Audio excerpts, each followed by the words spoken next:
Are you a brewhead? I'm a brewhead. Are you a brewhead? I'm a brewhead. Y'all are brewheads? Yeah, we brewheads. So pour a glass of craft beer, we can do this. Yeah. What's good, y'all? This is C Certified Brewhead, and welcome to episode 132 of Beer and Other Shit, the podcast Adjunct series. We are back in the building. Folks, every week, I always say we got a special one, because we always do. So, I've been talking and yapping your ears off recently about, we're in Florida for a month in April, and we had some great travels on the way down, on the way back up, doing the drive. And my favorite discovery of the trip was North Carolina. So I typically would think of myself as a relatively I keep tabs on what's going on in beer everywhere, but North Carolina blew my head off, guys. Like, I didn't realize that it was that good. I just really had no idea. And one of the breweries that I went to, which was my favorite discovery of the trip, is who we're speaking to tonight. So I was very, very excited. I'm just going to get this going because I have a lot of questions. I'm excited to crush some beer and yap about it. So, guys, please welcome Chris from Resident Culture in the building. Welcome, sir. Great to meet you, man. What an introduction. Thank you. I brought the audience for you. Yeah, Love it. That's great. Really appreciate it. Oh, genuinely appreciate it, man. Like I was saying in the intro, we went down, so we went through, we're in Miami for the month, and we drove back through Orlando, went to Atlanta, we stayed in Charlotte, and went through Asheville on the way. I'd never been... I knew about Asheville, but I didn't know about Charlotte. So I had a friend in Charlotte. I was like, dude, I was supposed to meet him. He was sick, but I was like, okay, cool. Can you give me a list? Because I don't know where to start. So he gave me a list for both cities.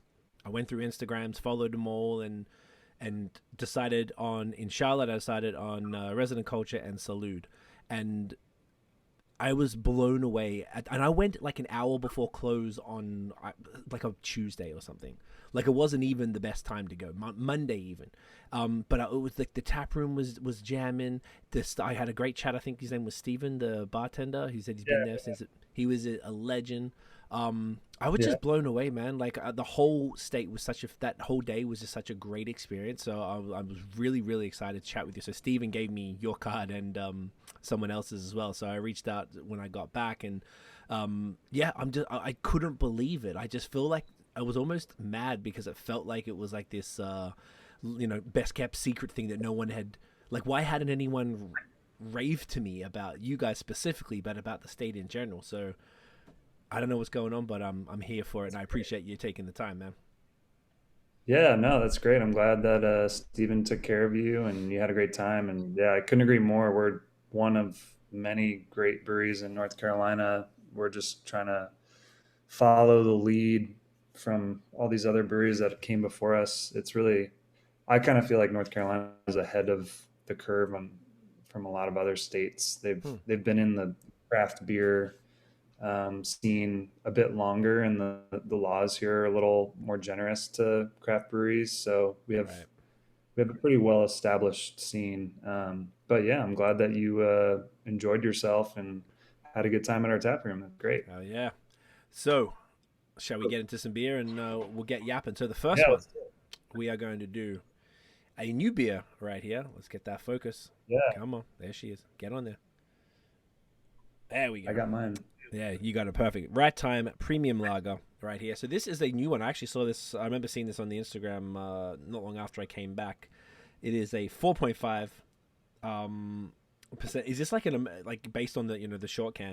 Is it like an American light lager? Is that the intention? Yeah. It's basically our PBR clone, and I've been in the industry for a while. I'm good friends with a lot of brewers, and to be honest, like, for as much as we all love craft beer, what we all go back to most often is like a Miller High Life or a PBR or a Hams. I don't know, like in Canada, what your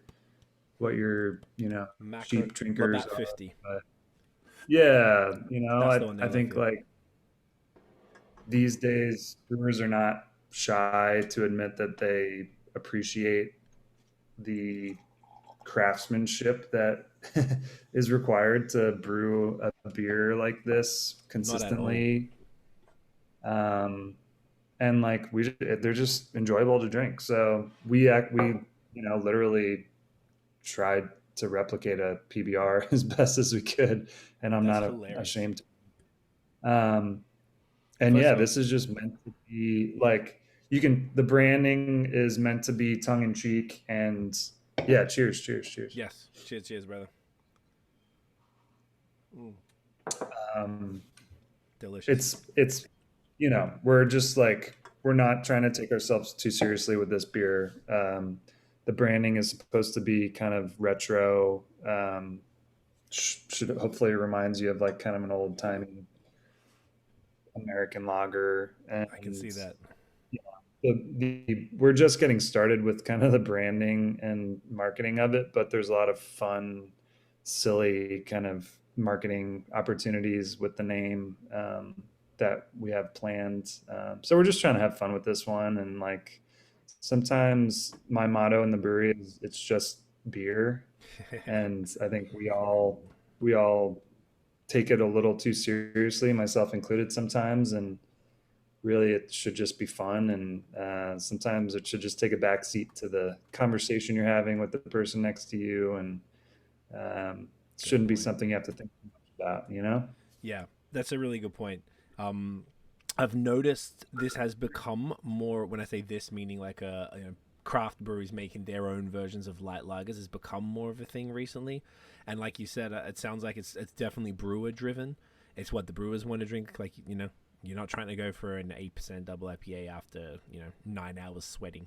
So this is like whilst brewers, and you're 100% right, with brewers are all going for the macro and they're not ashamed for it. Nobody is ashamed, to be honest. I feel like everyone happily says, yeah, I'll crush a Miller Lite or I'll crush whatever it is.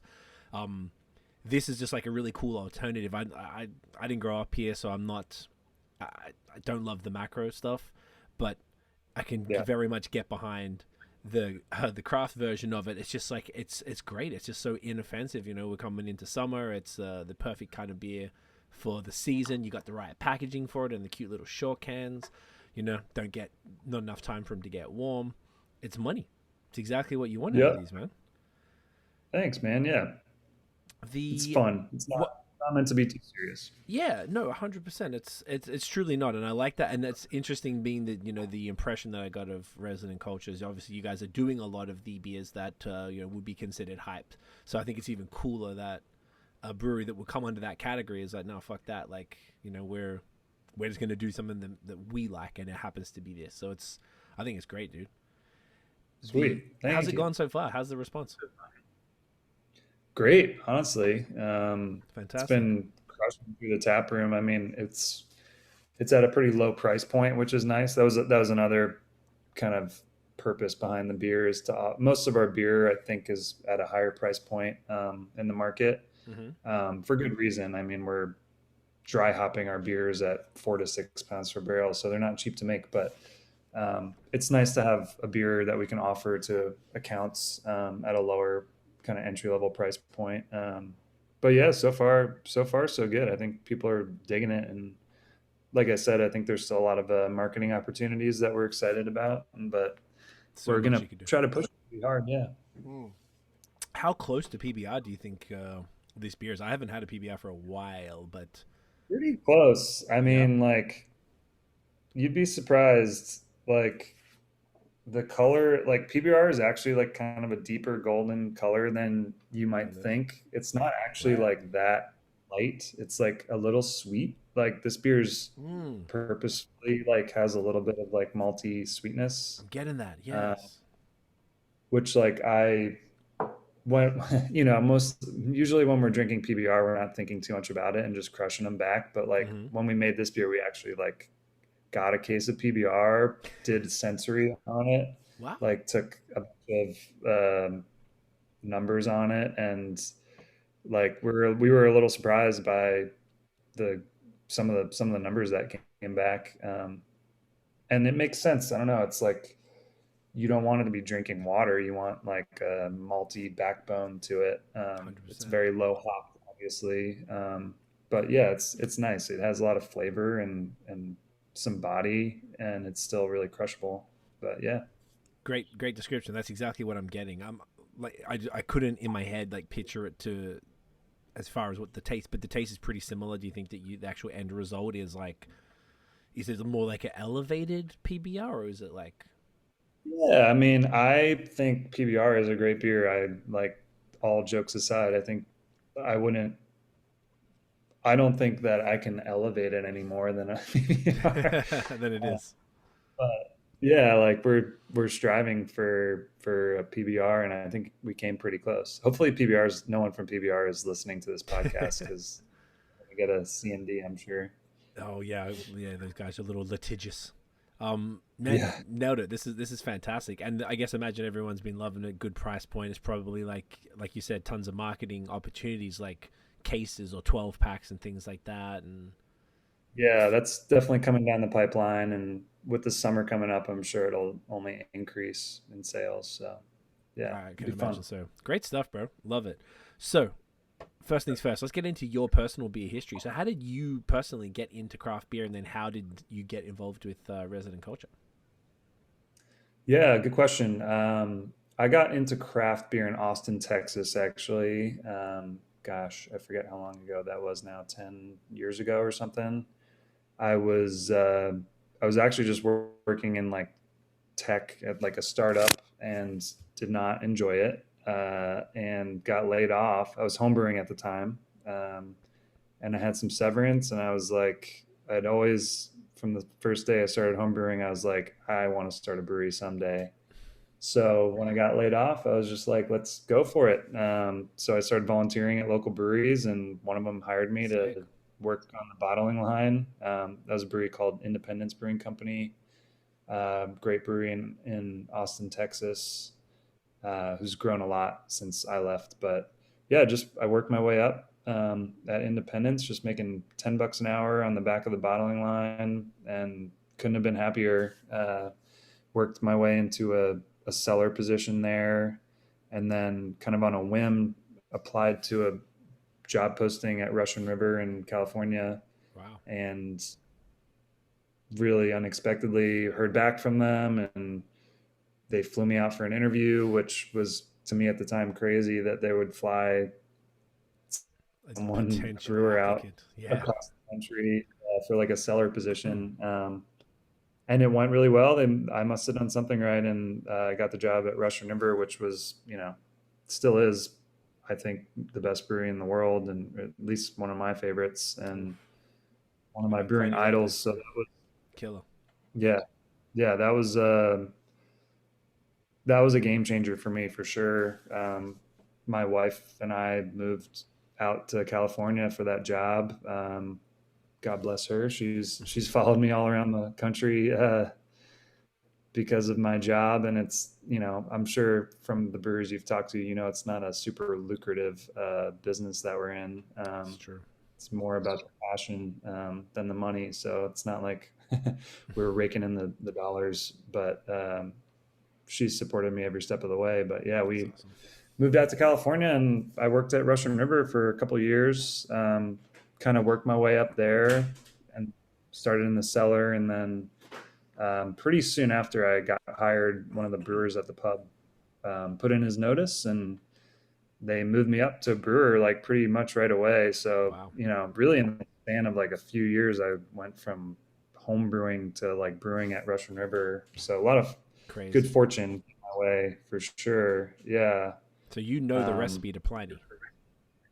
yeah. Well, yeah, I know that they've changed it over the years. To his credit, Vinny has like tried to stay relevant, and like doesn't rest on his laurels, I would say. And, the rate at which we were dry hopping Pliny the Elder 6 or 7 years ago probably just wouldn't stand up to the beers these days. So Right. I don't know the recipe, but yeah, I was one of the pub brewers there, which was awesome because we got to brew all the beers. Pliny the Younger, Pliny the Elder, every one off. The pills, like Dribble Belt was one of my favorites, little session IPA. Blind pig. So many, yeah, of course, Yeah. Blind Pig. So many great beers. And then we'd all, actually, I really liked this about Russian River. All the brewers kind of did everything there. from packaging beer to cellar work to brewing, kegging, cleaning kegs. So you really got to touch every part of the process, which was really nice. So that was hands down where I learned. I learned a lot at Independence, but at Russian River is really where I kind of sunk my teeth in and learned everything that I used to start Resident Culture. Yeah, so when I was at Russian River, it was my college roommate did a banking deal or something with my current partner Philip, and he had heard that Philip was starting a brewery in Charlotte, and they needed a brewer, and they kind of put me in touch. Um, Philip flew out to California and met me, and we hit it off, and they kind of talked about what they had planned here in Charlotte. And my wife and I actually had met in North Carolina and university at Wake Forest, and had some connections to people here in North Carolina, and had always kind of tossed around the idea of moving back. So it all kind of worked out. It was a good opportunity for me to start a brewery with very low risk, low investment. It was all sweat equity, and I kind of got to make some mistakes on someone else's dime, if you will. Luckily, didn't make too many mistakes. But yeah, it was great. They gave me pretty much full control over the brewing operations. Had a lot of input on the brew house design and the layout of the brewery. All of the naming. I mean, I name the brewery. I name all the beers. I decide what we're going to brew. I have a big hand in kind of the marketing behind it. So it's been really great. And it's really, it's my baby at this point. But yeah, it's been a long road, and a lot of things learned, a lot of mistakes made. But I think we've done a pretty good job of not only making good beers, but creating a brand that I think can last a long time, which is important. Absolutely, man. That's amazing. So then the first question would be, where does the name come from? Yeah, so one thing, and it's funny nowadays, one thing that I had always been passionate about and loved really from my time at Russian River was the mixed culture and wild spontaneous beers, which when we started Resident Culture was always going to be a focus of ours. And Resident Culture, the name, comes from the idea of kind of like a house yeast culture. Gotcha. When we started, we kind of developed a house mixed culture with yeast that we collected from around the brewery, off of flowers and tree bark and mushrooms and all sorts of stuff. We started with a cool ship, and we still have a cool ship that we pull out in the winter to make spontaneous beers. And we actually just released our first spontaneous blends last year. Nice. And we're about to release a raspberry version of it. So kind of our framboise, if you will. We won't call it that, but yeah. So the Resident Culture is meant to be, a reflection of the local unique house yeast culture that we have. And then, we also wanted it to have a double meaning of just, the taproom culture that we're cultivating at Resident Culture. We feel is kind of unique to us, and we're proud of being a little bit offbeat and welcoming to all, and really community focused in a lot of ways. So it kind of felt like it spoke to both of those things. It's funny now because mixed culture beer does not sell very well, and we've greatly reduced the amount of mixed culture beer that we're producing. Unfortunately, it just is what it is.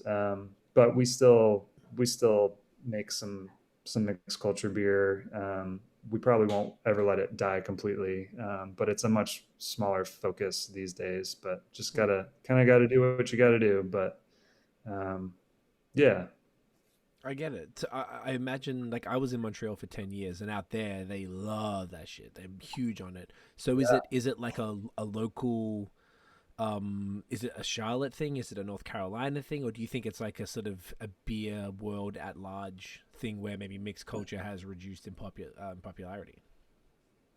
Yeah, I mean, great question. I think there's just a huge influx of sour beer that came into the market, and sour beer is just not a beer that, even if it's great, you're just not going to drink it a lot, Mm. and you're not going to drink a lot of it, and it's kind of a higher price point. So I just don't think the market was ever going to be able to support a lot of breweries making mixed culture beer. And a lot of breweries are making good mixed culture beer.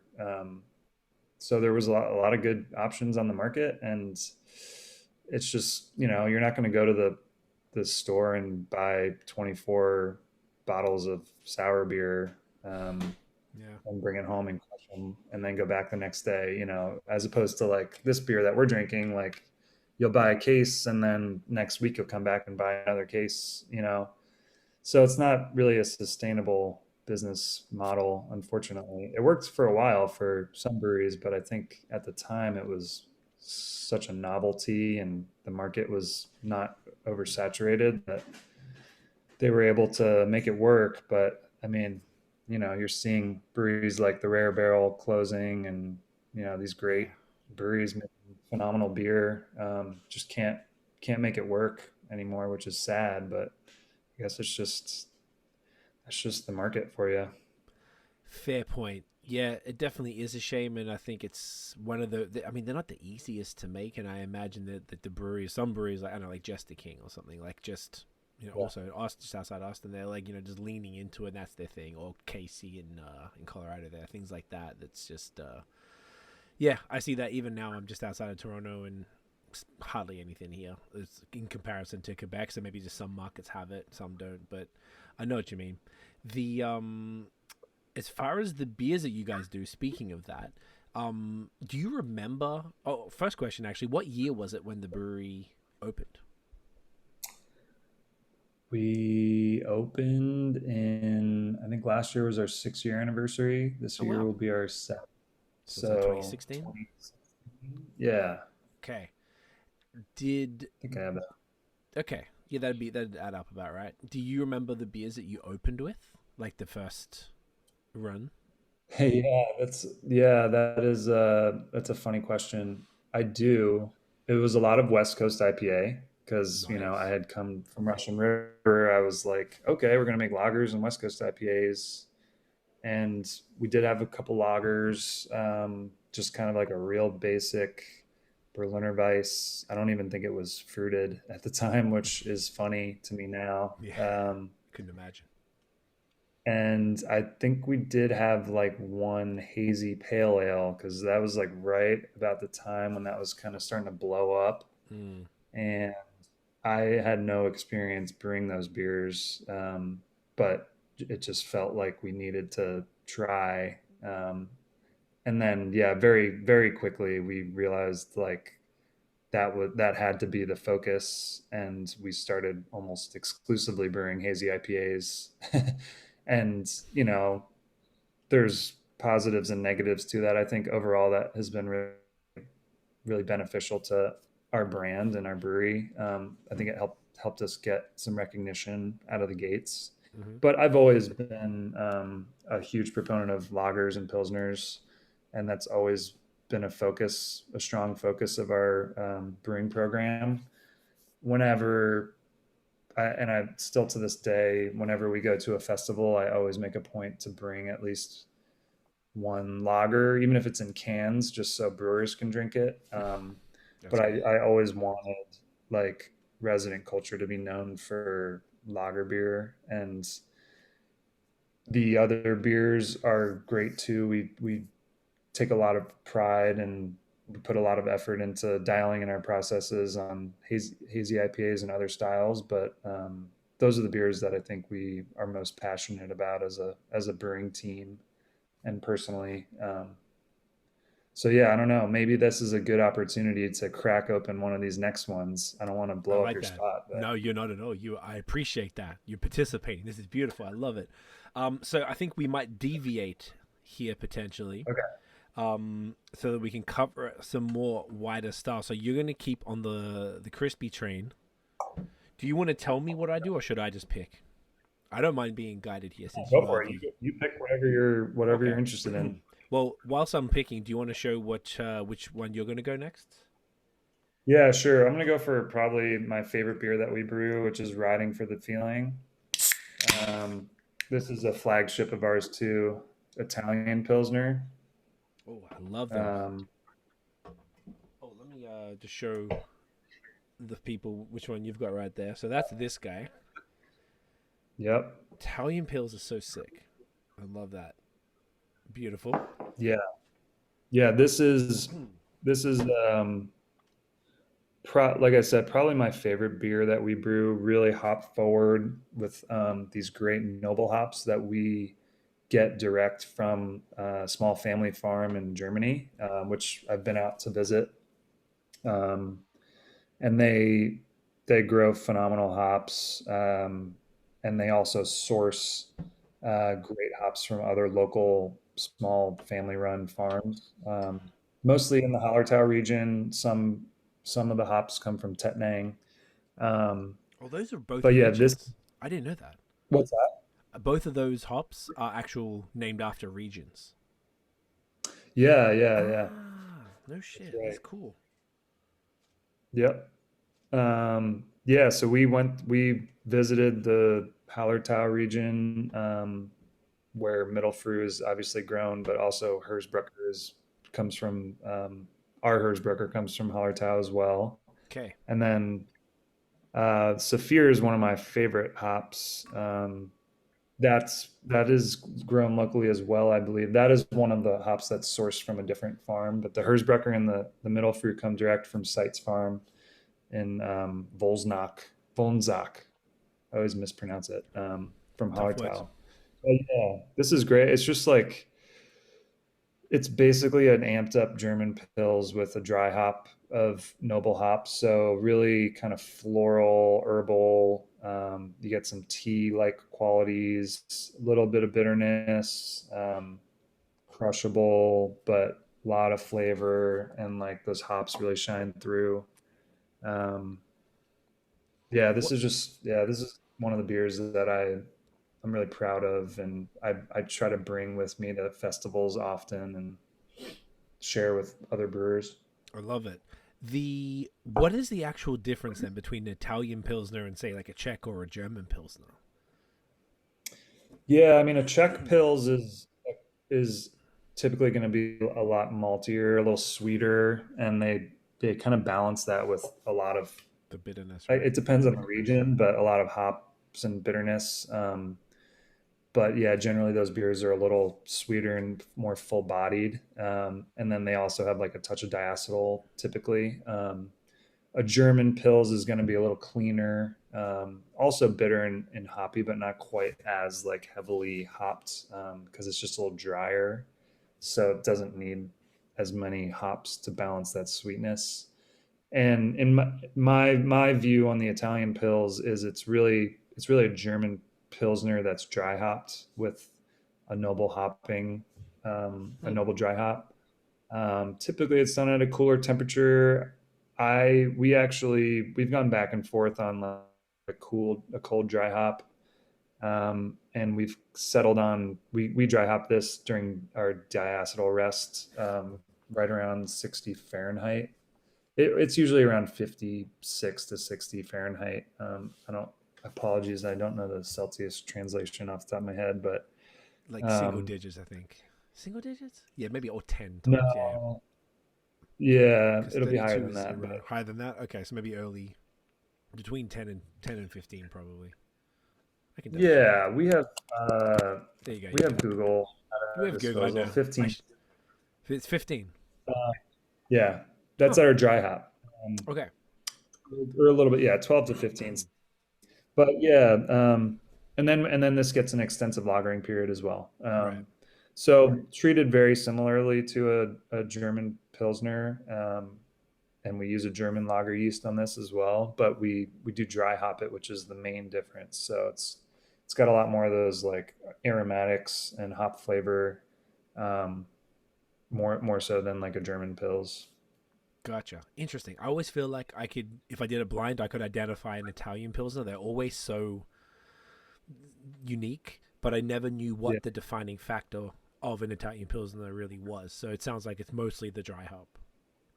yeah. It Yep. really it lends that kind of herbal, like floral thing that you won't really get that on a German Pilsner. Right. Interesting. Okay. So I opted to go with one of your flagships to show that Yeah, this is lightning drops.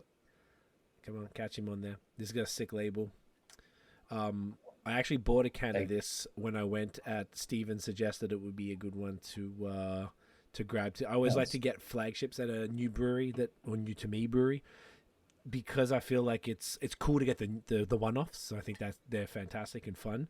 But I really feel like you get to kind of know the personality of the brewery a little more through a flagship because if this is the beer that they've chosen to represent their brand year round, then there's something about this that must be special. Whereas to the brewery, it might be a bit, or someone serving it where you always have it. But for me, it's just cool, this is fun. Yeah, man. Tell me about this one. So it's a 6.5% hazy IPA. Great. Yeah, yeah. We took a lot of time and took everything we kind of learned over the years brewing hazy IPAs to formulate this recipe. I mean, we've been around for 7 years, and this beer has only been around for probably 4 of those years. So we had Okay. a lot of trial and error those first few years, dialing in our process for hazy IPAs, and I like still to this day I do not find that style to be easy to brew. Really? There's just Okay. a lot of yeah. I We've had our challenges over the years for sure. I think it's really hard to balance such a huge dry hop with no bitterness, and just creating like a really smooth, soft, drinkable beer that is so heavily dry hopped is really challenging.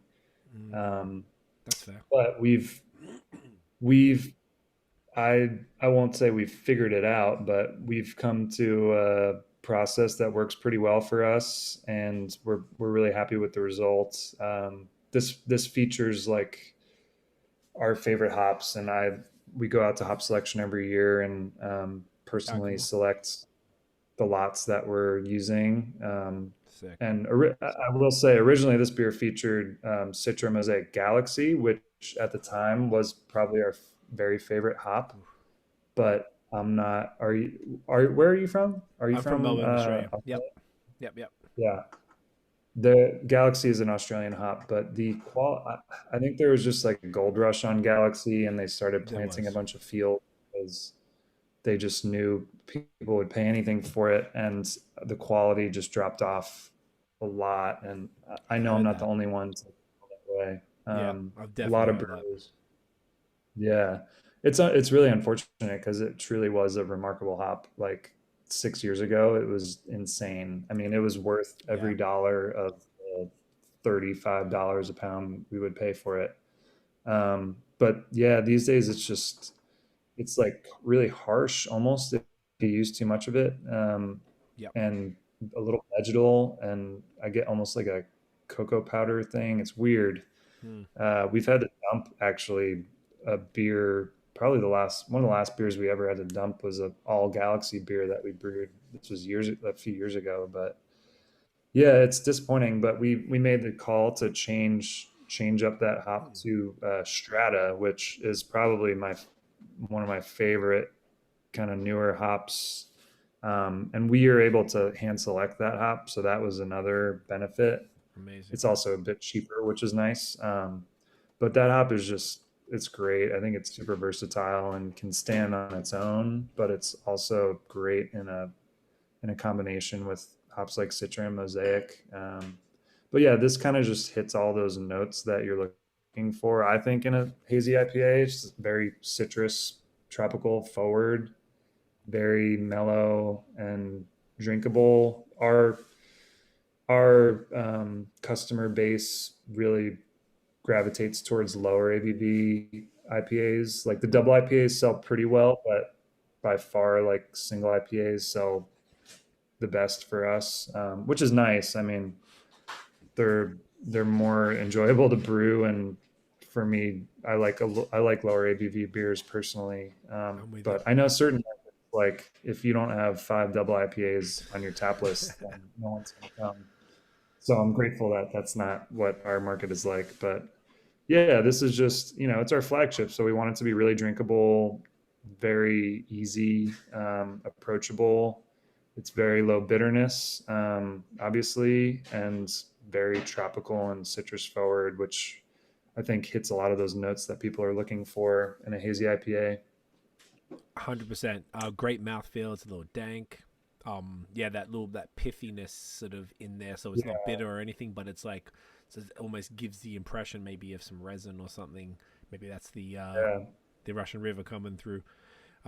Which I quite like in a style like this. Like you said, it's, sometimes it's cool to have them all. Like, I feel like this is more common almost than, the old school. I don't want to call it old school, but the Trillium style, like straight bright tropical fruits with nothing else, and then this sort of like that dankness through it. It just gives this like a little yeah. bit more character maybe to We're a haze. big fan of that for sure. Mm, That like resiny kind of dank character is something that we like a lot in our IPAs. Kind of just gives it an edge. I agree. Why did you choose this for your flagship?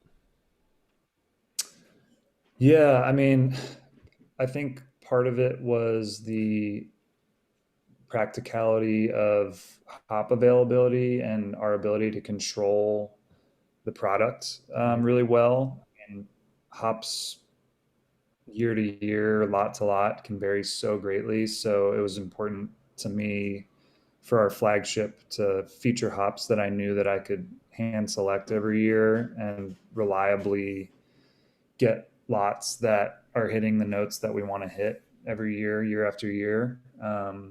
Whereas, a hop like Galaxy, for example, we have very little control over. And these are just, I mean, people see Citra Mosaic on the label, they kind of know what they're getting, and they know it's going to be good. And they're basically cheater hops, is what we would say. can't go wrong.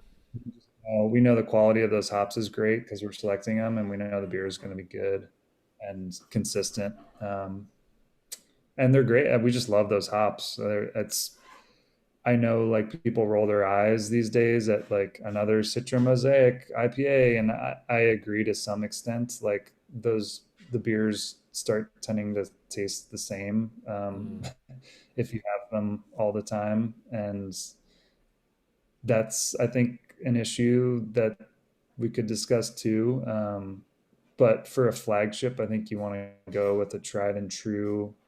There's going to be a lot of people having that beer that don't drink a lot of IPAs or have never had a hazy IPA before because it's getting much more widely distributed. And I think you want people's first experience with your brand and your beer to be one that's a little more consistent and reliable rather than like some experimental hop that's super unique and interesting, but maybe is going to turn some people off right away. mm. Which is why we have the Forever Alone series, which we can talk about in a bit, but we can experiment with new hops, and our customers know that it's kind of a educational exercise, and they're a little more forgiving and kind of understand that it's that beer series is about learning about these new hop varieties and old hop varieties, and just like really understanding what each individual hop is bringing to a beer. And sometimes it doesn't work out that great. I'll be honest. We've had versions that don't taste that great, and some hops are just not meant to be used singularly by Right. themselves, and they're much better. But yeah, for the flagship, we just wanted something we knew was going to be reliable and tasty and be widely enjoyed. I like that. I like that a lot, and I think it's a smart approach to put something that's maybe like you said. I haven't thought of it like that. That the people who are going to I don't find it that boring, to be honest, a Citra Mosaic beer, because they're very, very rarely less than great. Like they're, because you can't, like you said, cheetah hop, you can't go wrong. So I don't know. I don't really look at them like, oh, that's boring to me. Like I think it's fine, but I can see why maybe if the real haze chasers might be a little bored by it. But this makes more sense if it's, the people who are most likely drinking it. Your local fans would have already had this a million times, so they're going to be looking for the one-offs. But the new people that via distro perhaps, that are going to discover the brand are, can be impressed with the recipe. I also just not only like the explanation of the hops, but I the reasoning behind it. But I love that it's a recipe you would have done, all the Forever Alone series, like you would have done one time most likely, whereas this you've done for 4 years regularly. So like the recipe's dialed in, like it's on point. Like there's I'm sure each batch gets 1% tweaks to make it slightly better, but it's a really great ambassador for the brand when people pick this one up. I love that. Yeah, totally. Do you think it's a fair, if people have this, because now I've probably had 4 or 5 of your hazy IPAs. I'll see if I can find which exact one, because the one I had in the tap room was disgusting. It was so good. I feel that. Do you think that this beer represents what the rest of the stuff that you do? Do you think it's like a nice little sort of intro? Is it like similar, or do you do like such a breadth? I'm even talking just within the New England style. Yeah, no, I do think it's a really good representation. I think, when we were first starting, that's how I think got a lot of our hype was behind our hazy IPAs, and we've tweaked our recipe so much over the years, but everything we've learned has kind of guided us towards that recipe. And, subsequently new hazy IPAs we make are really always based on that beer, and we're tweaking. If it's a collab, that is maybe an exception where we're using new techniques that from another brewer that we don't normally, but usually we're just experimenting with new hops, and the process comes from lightning drops. But that's true really of single and double IPAs and triple IPAs. The process is generally pretty similar. There are some exceptions, but yeah, that beer is a really good representation of what we do on the hazy side at least. And yeah, I think our doubles and triples are obviously much heavier hopped and higher gravity, of course, but the general principles, the general principles are the same. Okay, that makes sense. I found the one I had in the tap room was called Oversoul, and I think it had just dropped when we went. So good. Thanks. Yeah, I love that beer. That's Strata. That's Strata and Citra. And those are just like cheater hops, but I love the Strata gets featured heavily in that beer, and I just love that hop so much. So good. I see why you're continuing to use it. That was the first thing that I just grabbed. I was like, you know what? Usually I would go to the brewery and have a crispy, any sort of crispy to start off, but we were just at Salud, and so we were like, all right, I don't have that much time. I'll buy one to go, so let me just get straight into the haze. And I was like, oh, Jesus Christ, like this is, because I was in Florida for a month, and a lot of the beers in Florida felt a little more restrained in comparison, maybe to what we're doing up here, because who wants this big punchy thing when it's 30 degrees Celsius every day, or 90 degrees or whatever Fahrenheit. Oh, man. You weren't in Florida for long enough, because the beers that are popular in Florida are like imperial stouts and like hyper sour beers. I grabbed some imperial the stouts to. Pardon? I'm only half joking, actually, I should say. But people did say you're not the first person to say that to me, though. Yeah, breweries that like, hype their like imperial stouts and like mead and like great. Like stuff. I don't know who's drinking that, but. Well, I didn't drink any there. I had some at Tripping Animals. Like I tried just like a little touch with Ignacio, but I bought one or two from Florida back, but I haven't drank it yet. And I didn't get to try that. I just felt like everything overall was just like a touch restrained. It's not even a criticism in any shape or form, just an observation. Yeah. And I noticed the difference in the only word like punchiness or something of the beer. And look, maybe I felt like maybe coming from here, we left at the end of March, and our weather isn't too dissimilar to yours. Obviously, it's colder, but we still have crappy winters. I was like, maybe it's my palate or something. Like, I'm not, even though I was there for long enough, like maybe my palate was weirdly adjusting to drinking these beers for, I was like, wait, why is it 30 degrees in April? This is weird. So I wasn't sure what it was, but I noticed a marked difference when I got to North Carolina specifically, which I just thought was an interesting observation. But it could also be it's just one person, as opposed to I didn't have, my girlfriend had to touch the stuff, but she didn't really drink like I did. So either way, though, it was fascinating to try and see where you guys were at with that, which is great. So you were basically not doing much. Did the haze, I guess, as a part of the business? I mean, it sounds like if you're open for 7 years, and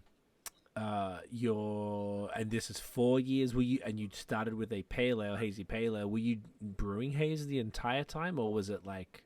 Yeah, we brewed haze probably right out of the gates, and it was immediately our most popular beer. And we would, this was the good old days. We would have 100 people lined up for can releases, and we'd sell 100 cases on a Saturday, and we'd sell out of our double. Like that doesn't happen anymore, really anywhere. But that was definitely us when we first opened, and awesome.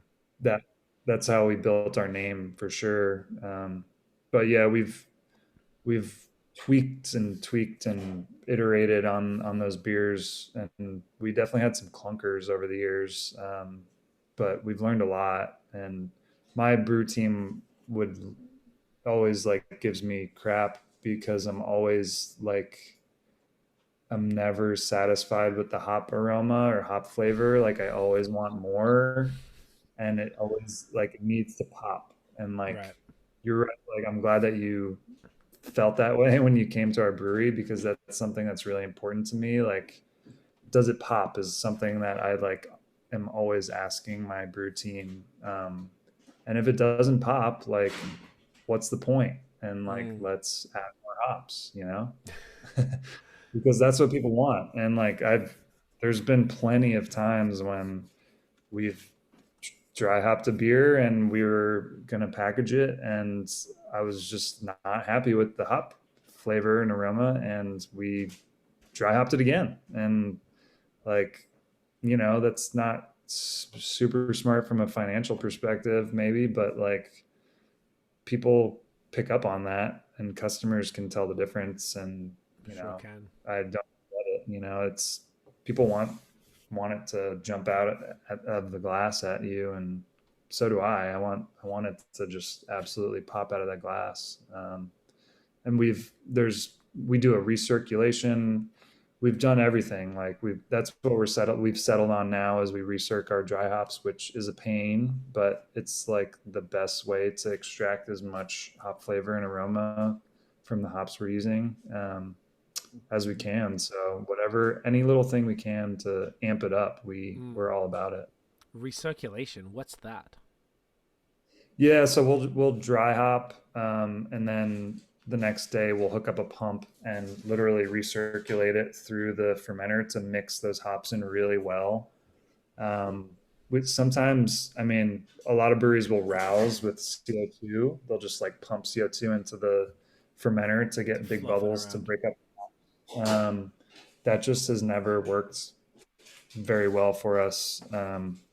You just don't get full extraction unless you recirc, in our experience. For our system and our brewery and our tank geometry, it's the best way for us to get as much out of our hops as we can.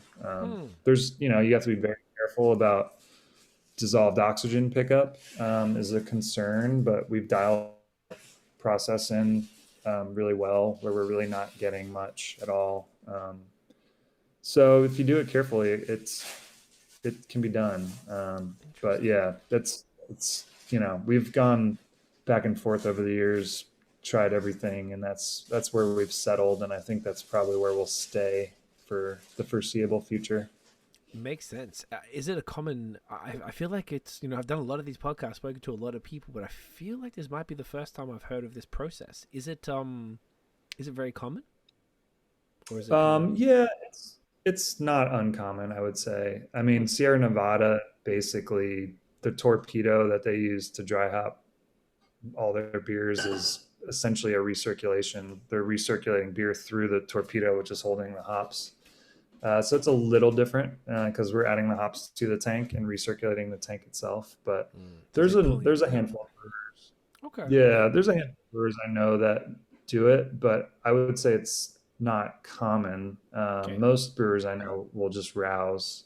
It's just a pain. You tie up, you have one of your pumps tied up for a few hours, and you have to sanitize hoses, and you're introducing oxygen potentially, which is no one likes to do that. So there's plenty of downsides to it, but for us, it produces the best product. So we're gonna keep doing it. I love that. Hey, man, if you worked out what works and what's getting the best results, then that's wicked. Okay, I love that. So that makes sense that the brand was built essentially on haze. I was curious about that. I don't even remember what my friend told me about you guys that convinced me to go, but I think I just looked it up on Instagram. I was like, all right, this feels like the type of place that I'm going to enjoy. So that was kind of the vibe I got, but it also didn't feel like you were any sort of like a one-trick pony by any means. Like you had quite a large variety, had a whole fridge full of, barrel-aged stouts and at the time that I was there, which was the beginning, very, very like May 1st or something like that. And even like as I was sort of trying to find the one I had in the tap room, I found that there was a bunch of stouts that I had of yours that were fantastic. Just like I'm talking just like canned stouts. Where the hell was it? Oh yeah, cool. I had the Pills Don't Pay Bills. That was killer. What was the stout? I guess it was just more just like a sort of going into the Forever Alone, the NZH 101, which we'll talk about cool. soon. That was sick. What's the stout? Here we go. The Half as Lonely. Yeah. And then there was another one that, tell us about these, because these were like sort of mini pastry stouts. So these were just like 7.5%. There was a second one that I had as well, which I'll find while you're talking. But I was really probably impressed. Irrational States, maybe the Three Sons and Mostra collab That's one. potentially. That's exactly the one I had. Yes. Yeah, those are, again, I think it like speaks to our market, the willingness to, we're I don't know. I don't think those beers would do that well in other markets. They're just like, I think some markets don't respond well to like 8% pastry stouts. They just want the 14 percenters or nothing, Interesting.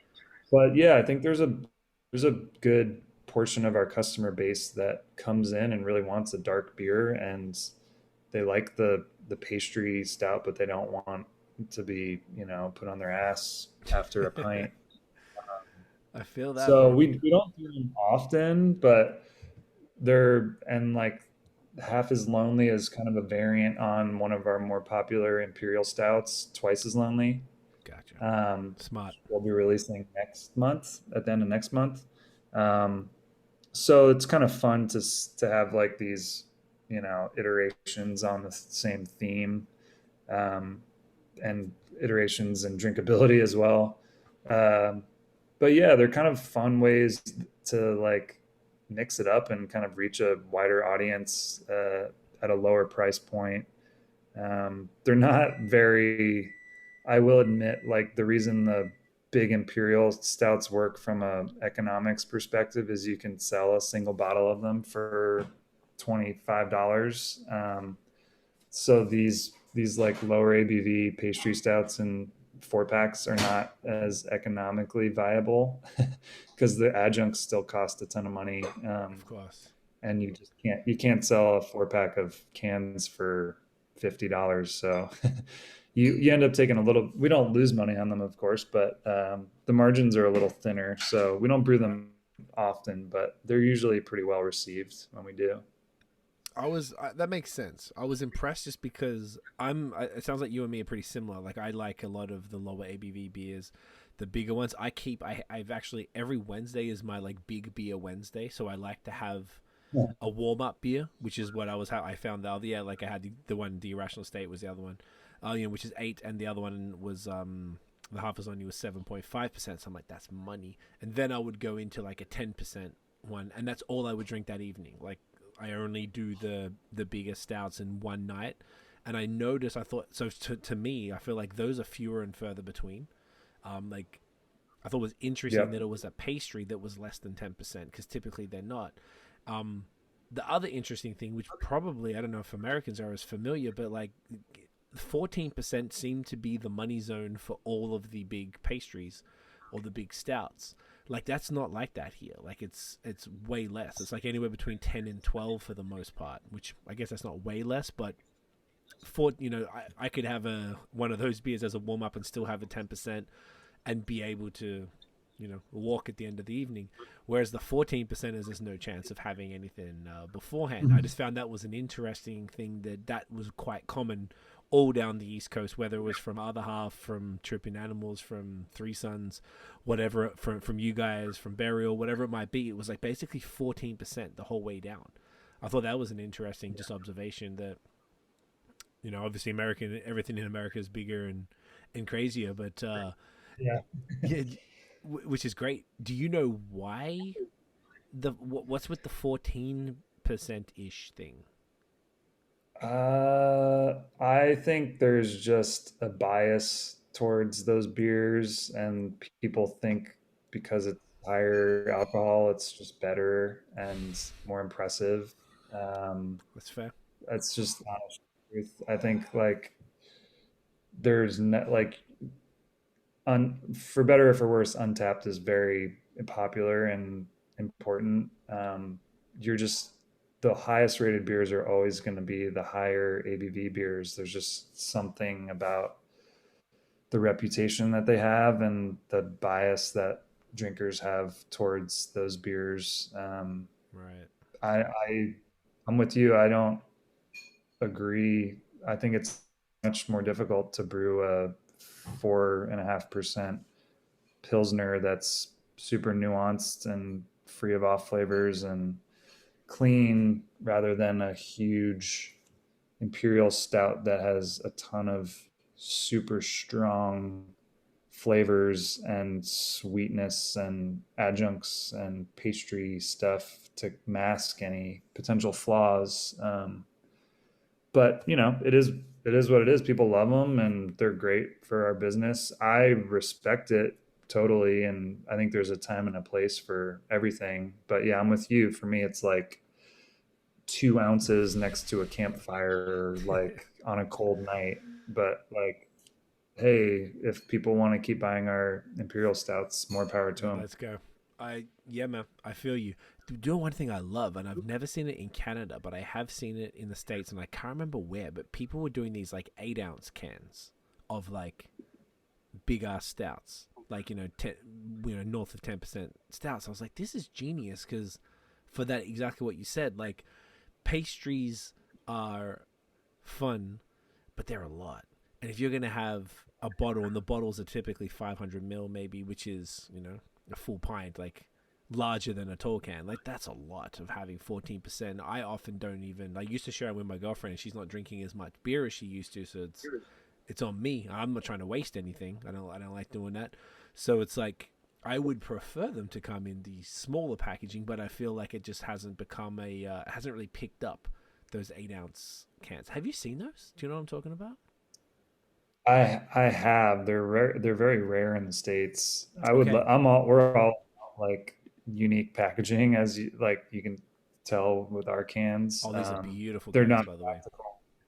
Thank you. Yeah, yeah. I We've love we've it. worked hard. So cool. Yeah, I would love to can stuff in 8-ounce cans. I just don't. Again, I think it's just depends on the market. I just don't think those are as marketable from like a financial perspective. I'd have a hard time Like selling like an eight justifying it. ounce can for $12 or whatever it would be. Hmm. Would that But be people what it are would? happy to buy a 16-ounce or whatever 500 mil bottle for $25. I see what you're saying. Even So though it's it's like, is that the how? Yeah, I same. guess technically you're right. Yeah, it is.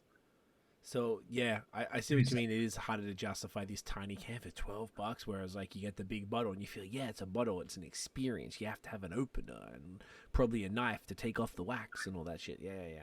I feel you. It's and usually the people that are into it, I feel like you and me are in the minority. Of I know some people. I have a friend in Montreal that I still trade with and get him stuff, and he's didn't. The only stuff I get for him are like double, the double barrel, like one in a cognac, and then in 6 months in a bourbon barrel for 16% barley wines and stuff like that's what this dude drinks, or double IPAs, and that's it. I'm like, all right, you're Yeah. hardcore. So it's like it seems like the people who are into it, which sounds like that's a lot of the resident culture fans, which completely makes sense. I totally, I feel it. They just really like the go big or go home type of stuff. Whereas I don't know, it's just not always practical to go through that whole bottle. But maybe you and me, it's just people need to make it for cats like us. Yep. Yep. Yep, I love it. So, shall we go to the next one? I think it's about beer time. What do you reckon? Yeah, for Um, sure. what are you doing, my What do friend? you think? Well, for me, oof, I have a like a buffet in this cooler right here. Um, I want to keep showcasing the different things that you guys are doing. Do you think the Forever Alone is probably the move to showcase that side of things? Yeah. Yeah. Um, I love that series. yes. So this I had the New Zealand hop, and there was another one in a Uh-huh. pink can. What was the pink? Maybe was that the pink can? This one is Citra. Um, Speaking of, Citra, that's great. I Yep. had Um, oh the New Zealand hop, which was what is it was called Bract, oh, BRACT. What did that mean? Was that that like a is so. NZ Hops is the biggest hop company in New Zealand, and they have I think it's by invitation only, program called the BRACT program, which we're oh really honored to be a part of.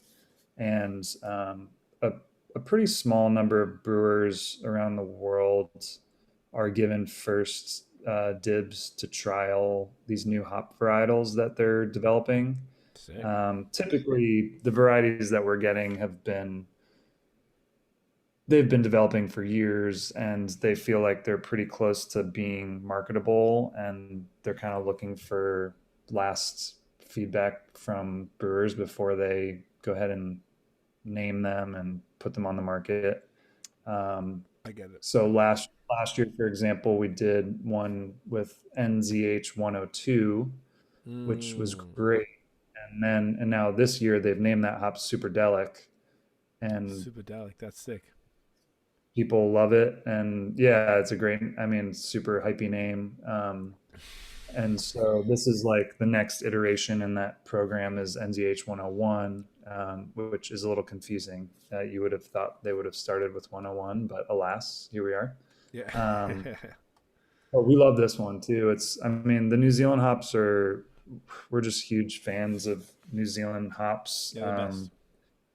They have just a really unique and just like characterful quality to them that you don't get from other places. It seems like Nectaron is probably our favorite hop right now, Oh and yeah. we're lucky to have like a pretty good contract for it, and we're able to select.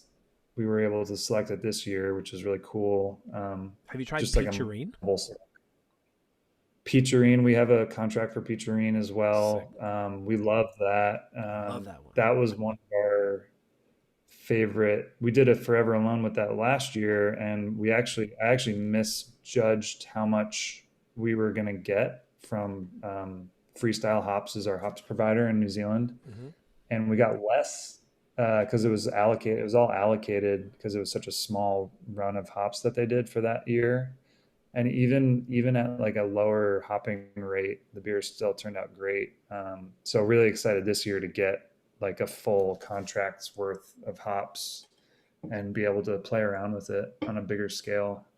But yeah, Peacherine, Nectaron are like probably my two favorite hops right now. Hell yeah. But yeah, sorry, getting a little sidetracked. But No, no, it's this great. series alone is such a fun way to showcase these new hops, and really learn what they each bring to a beer and a hop blend. I like, I know Citra is like maybe kind of boring in some ways because it's, every beer has Citra in it these days, but I think sometimes it's really interesting to see Citra on its own and like to really understand what it's contributing to each beer.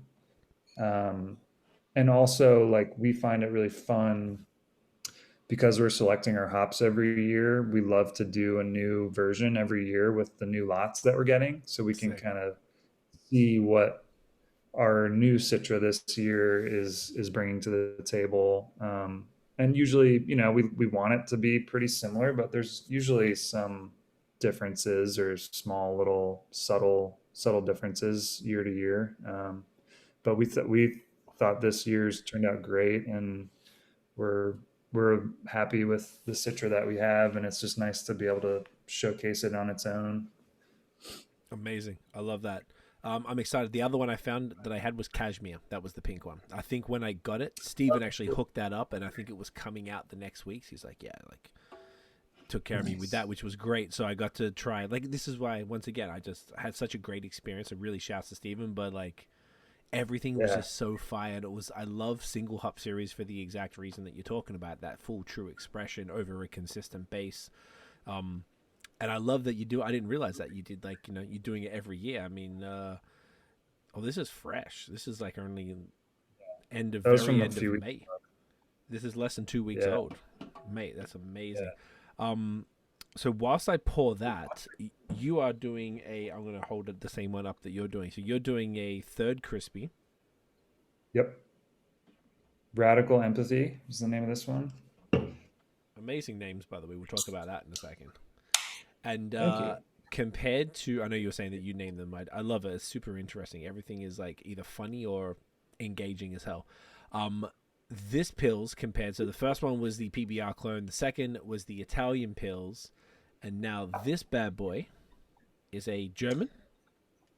Yeah, it's more German leaning. I'm sure a German brewer would drink this and laugh at me for calling it a German pill. Yeah, it's our interpretation. We'll say that. But yeah, That's just fair. super crispy. Um, Showcasing again those hops that we get from the farm in Germany. That's a cool glass. Way to go. Yeah. Um, Super yeah, cool. some of our favorite hops from those farms out there, and it's still a lot of like late edition hopping. So some of that hop flavor comes through to the final product, but not nearly as hoppy as the Italian pills. It's not dry hops. More of a traditional process on that one. Gotcha. Killer, man. The crispies. I love that you guys are focusing on that. I think it's even cooler as a brewery that would come under the hype, spectrum, that you're proactively really going hard with the crispies, because it's Yeah. introducing, it's sort of like putting it in the face of the people who would line up for beers, even more. And I think it's just such an important. That's how I got into it, to be honest. Like, you get into lagers, whatever, when you first get into beer, and it gets a little boring, and then you move on, you go through the color wheel and Belgians and blah blah blah, and then through the hype, and then the hype gets you back into lagers again, which is Yeah, hilarious. And it's thanks to the brewers like you that are like, nah, man, this is what I want to drink, so I'm gonna make it. I'm gonna make it true to style, and like Italian one, a German one, a Czech one, and all this stuff. So it's like it really, and that's just the plain, not Vienna and like the Schwartz beers and all that type of stuff. It's such a nuanced, style that maybe is underappreciated, just because hype totally. And overwhelms everything. yeah, but I will say I do think we're seeing a little cyclical action happening where people are coming back to West Coast IPAs and Yes. Pilsners and Lager. And I think hazy IPA is not going anywhere. Let's be very clear about that. But I do think people's palates went so far in one direction that now they're kind of people are starting to appreciate the nuanced beers and the beers that you can have four or five of, and not feel totally blasted. Your palate Agreed. totally really blasted.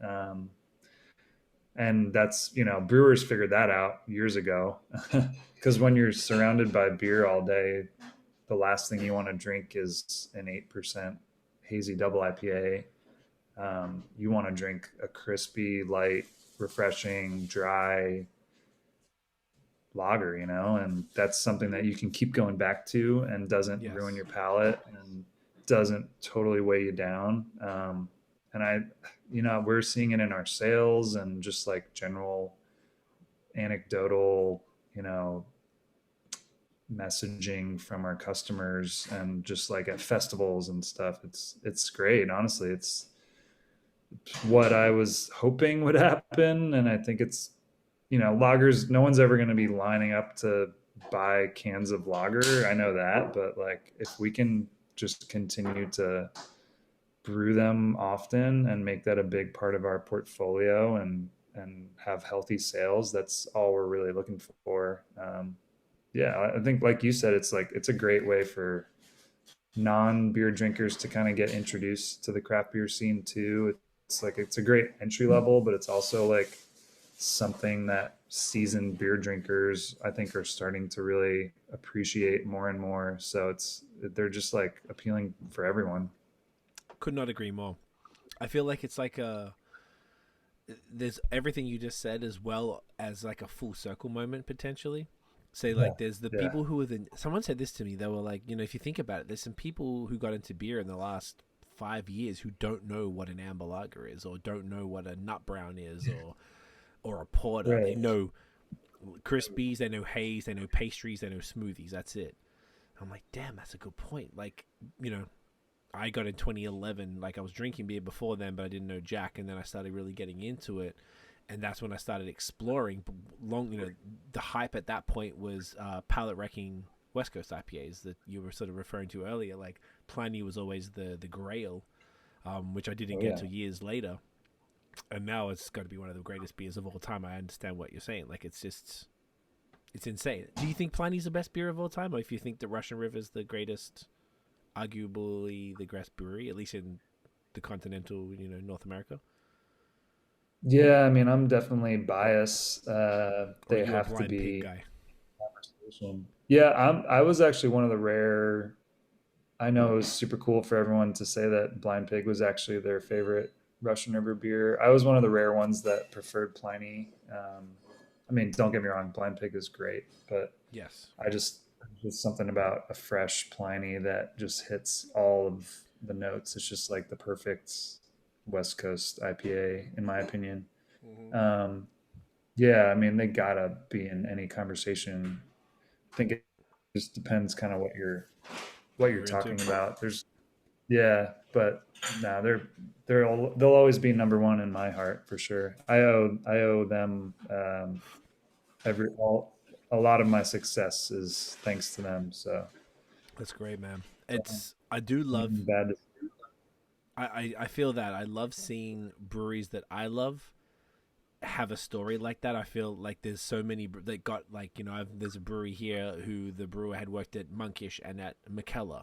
I'm like, oh, okay. And then, now knowing that that's where you came from, I'm like, okay. Like, I almost feel like it's like the pedigree and what that teaches you. It's not even about hyping up that brewery so much as more like, oh, okay, I get it. Like, those breweries are at the top in those conversations for very good reason. So, of course, people who were there and, contributed and worked there are able to take those lessons and then apply them to their project and then be as excellent as where they came from. And I think that's so cool.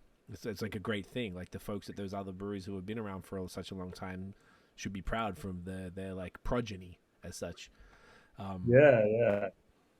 I think it's always a hard thing about running a brewery like that is people often use it as a stepping stone to do, exactly what I did. And that can be hard for sure. It leads to turnover and hiring people is hard, but there's like you said, I think there is, the other side of that coin is that, you're springboarding people's careers and your brewery has such a good reputation that other people are able to start their careers and have a reputation just based on that. And I would be super happy if brewers that worked at Resident Culture were able to spin off and do their own thing later because of the experience they had here. You know, that'd make me really proud, even though it would be hard to replace them. I think at the end of the day, we'd be really proud to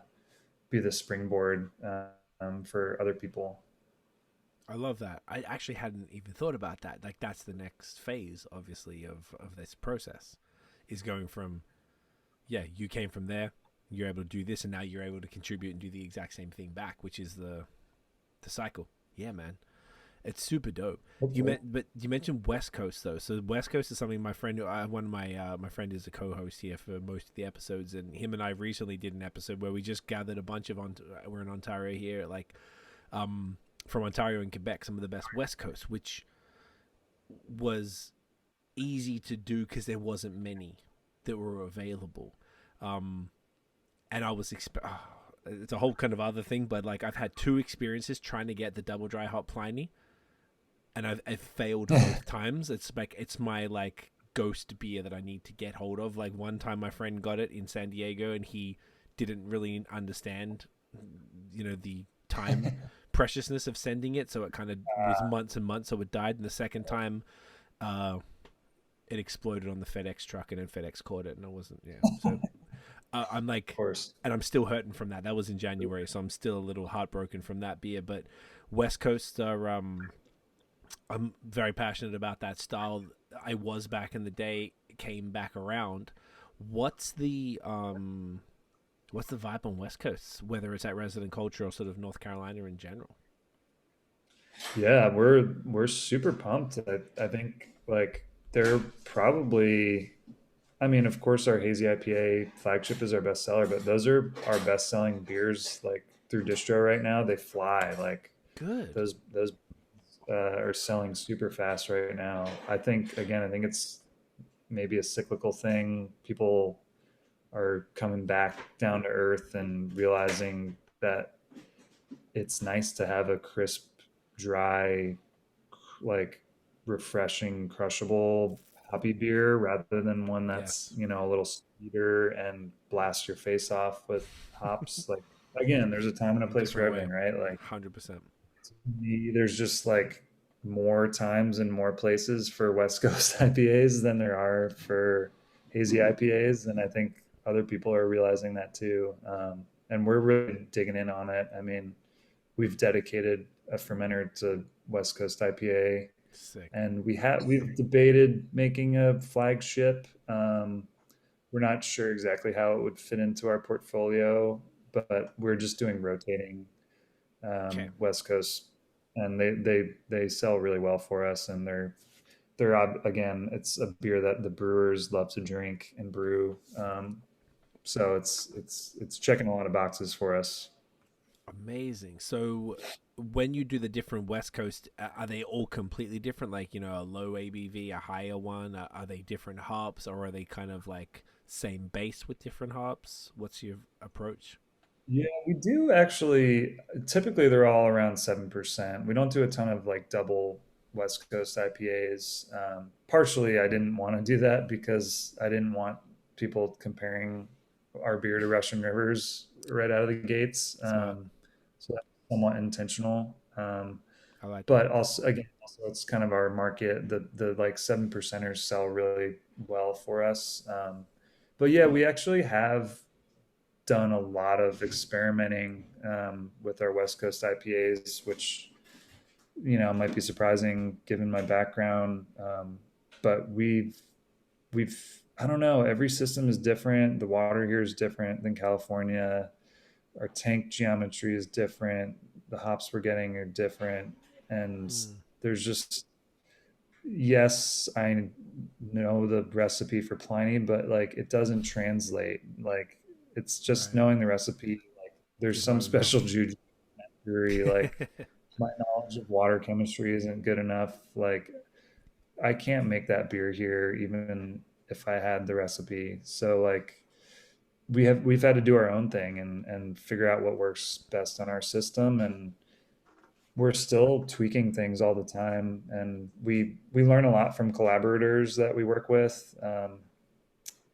Other breweries are such a great source of knowledge. It's such a great part of our industry that people are willing to share their processes and their recipes with other brewers, and we learn a lot that way. And we've tweaked our recipes and our process on the West Coast quite a bit, and we've actually uniquely, this is partially something that I learned at Russian River, but we actually use our house lager yeast to make a lot of our West Coast IPAs because it ferments super cleanly, and we like to keep that yeast healthy and in rotation. And we don't really use we don't brew a lot of beer with like a traditional Chico, like West Coast IPA yeast, like an ale yeast. So it works out from a production standpoint, and I think it also just gives our beers a slightly unique twist.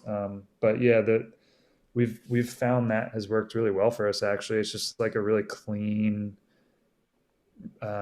interpretation of the beer that it just lets the hops shine, and gives us like the right mouthfeel. With that, we use Augustiner yeast as our house lager yeast, and that really just translates well.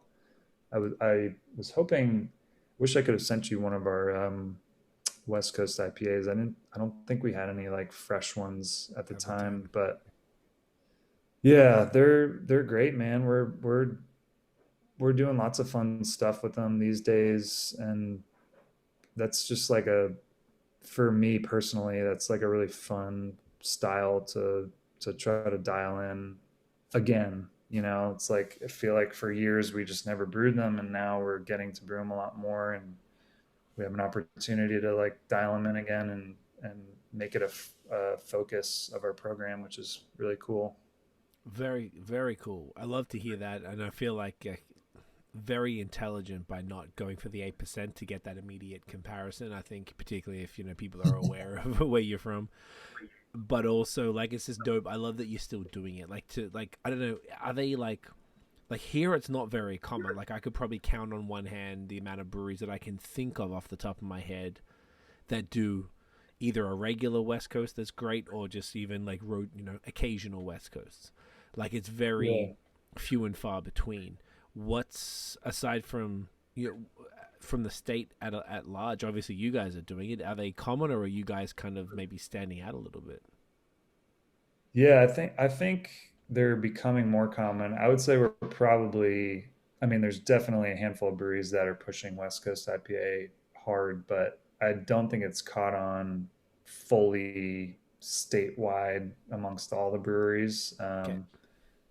There are definitely some, a local brewery, Divine Barrel, who we love. They make great beers. They've like from day one been pushing West Coast IPA, so like got to give credit where credit is due.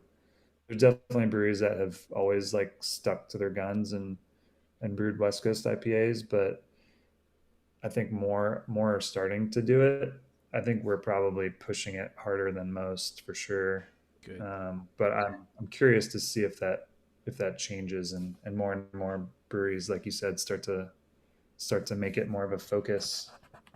Yeah, it seems to be up to the individual brewery. Like, are they into it, and are they willing to, you know, experiment with it, and like they do with haze? Because I feel like you get hazy pale ales, hazy IPAs, hazy double, hazy triple, all of that stuff. And I can think of one brewery, not even in Ontario, in Quebec, that does it from 5% up to 10%, West Coast, and they're all very different.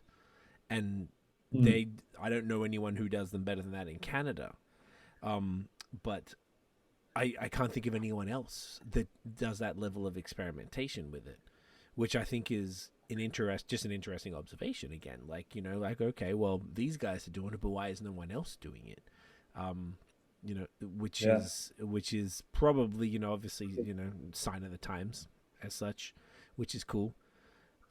But I know it's one of those things, just like with lagers coming back around. It seems obviously you have a different situation, whereas you were sort of, it's in your veins type of thing, which is great. But I feel like there's a lot of drinkers who may be similar to my situation, who've been into it for 10 plus years or something. And, you know, coming back around in the last few years, I find myself, you know, I'll drink, you know, if I'm having a night, you know, you drink a crispy, you might drink a haze, maybe a second haze, and then be like, give me a West Coast now. And because you want, or a West Coast in between, something to break it up a little bit. Otherwise, it all becomes a little samey and such. And, you know, it doesn't leave you with a ton of options. So I was, you know, I would like to see more breweries doing that, but I guess they have to sort of be into it or have a customer base that's requesting it, maybe even. I'm not sure what it would be, what it would take to see more of it. You obviously got to sell the beer that you make. So if people don't want it, then then what are they going to do? Yeah. Yeah, it's hard to push stuff down people's throats. Trust me, I've tried. I Like bet. ultra beers and like the super session beers, like sometimes it just doesn't stick, and you got to move on. But Yeah. yeah, I don't know. I'm curious. I don't know if the beer scene in Canada kind of like trails the US scene. I know in other countries that's true, like in Yeah, it Europe, does. Yeah. we're like a few years behind. But I'd be curious to see if you don't notice that change in the next couple of years. I would say Fingers. previously, yeah, I'm right with fingers crossed for sure. Like, I want to see it. Previously, Canada, I think, was a lot behind. I feel like now, almost on par. After my last Yeah. trip, I'm like, wow, like Canada is actually doing pretty damn good over the last, maybe over the COVID times. I feel like something's changed up here, and it's actually pretty spectacular. And I feel like made me really happy. As obviously, American stuff is always going to be ahead of the game, and there's things like even the small things like the entrepreneurial side, which is probably a regulatory thing here in Canada, but almost every brewery had a second tap room somewhere else or multiple locations type of thing, whereas that's not very common here at all. But as far as the quality of the beer, I was like, okay, it's pretty sick. I feel like the American breweries might not be aware of that because No, you yeah. guys were so far ahead forever. Yeah, no, and I definitely wasn't trying to say that the U.S. Absolutely. is way No. ahead You're of right. You're right, you. though. I've heard great things about Canadian beer scene. My wife and I have been to Quebec and went to a couple. We were mostly eating our way around the city, but went to a couple really good breweries there, and In I've Montreal heard or Quebec City? we were in Montreal. Montreal. Sick. I think the breweries we were at were more like mixed culture focused. I'm Like forgetting the Dunham? name. Was Dunham one of them? Might have been, yeah. I think Dunham was one of them, and there was one other one that I'm blanking on. But they were great, and I've heard great things about the Toronto scene as well. I know like Bellwoods is, Doing some I great stuff. think, yeah. I haven't had much of their beer, but I've heard great things, and um, I follow along a little bit. I have some friends who live in Toronto, and they're kind of in the beer scene. Actually, our logistics company, Brew Movers, shout out. Hey. uh, one of the partners is based in Toronto. They do a lot of our like logistics for us, but he's always harping on the Toronto beer scene. I would love to get up there at some point. I've heard great things.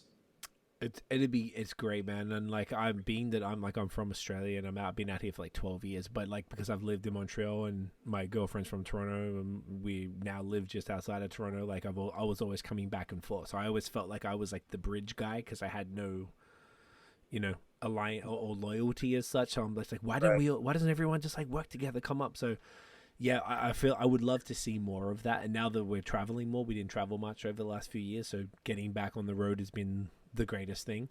And hence the discovery period and seeing you guys just blew my mind. And it was just such a fantastic experience for me that I would love to see more. I feel like beforehand, I could see why American breweries almost might have looked at it as maybe being a favor to Canadian beer because it was always behind and obviously everywhere else was. But I feel like at this point, I feel like it would feel pretty like a fair thing, a fair situation. And I would love to see more of that with the breweries and stuff. So yeah, man, like, look, if I could ever connect you with anybody at any point, I would be more than happy to do that. I would just love to see more things, more Awesome. cool things happen. Whether you guys coming up here doing some collabs, them coming down to you and doing some collabs, and it's happening a bit. I'm noticing over the border. It was happening with maybe Quebec over the border of Vermont, and here we're right above. It's actually closer for me to go to Buffalo than it is to go to Toronto. Right. We're like right there.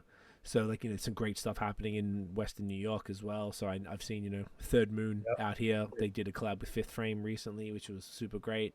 So I'm like, okay, it's happening. So it's exciting. I just love seeing it, and I feel like it's going to be interesting for you guys to be all like sharing the knowledge, and now you can without all the restrictions and stuff, you can actually physically go to the places and do these Oh yeah. collaborations and hang out. And No, I would love to.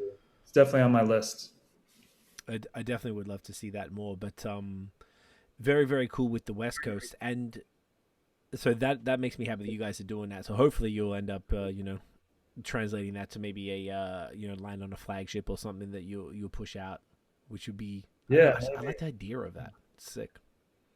Yeah. Um, Thanks. yeah, man. Your barrel program as well is something I want to touch on.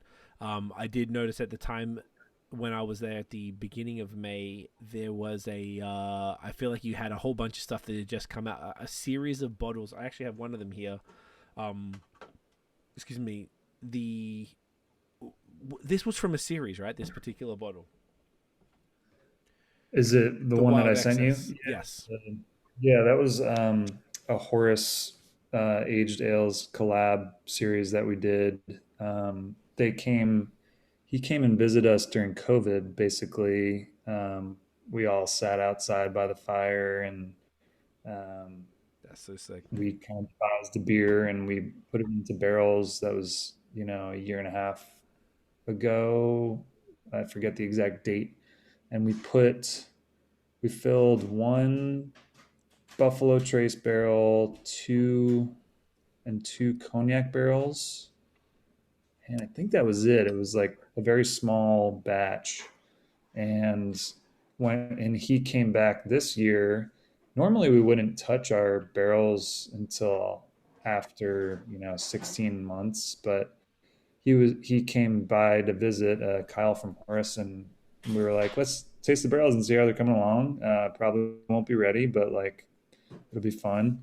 And we sat around and I poured samples and we all tasted it and looked at each other and we were like, oh my gosh, like this is ready, and B, this is like one of the best stouts that we've ever made. Like Wow.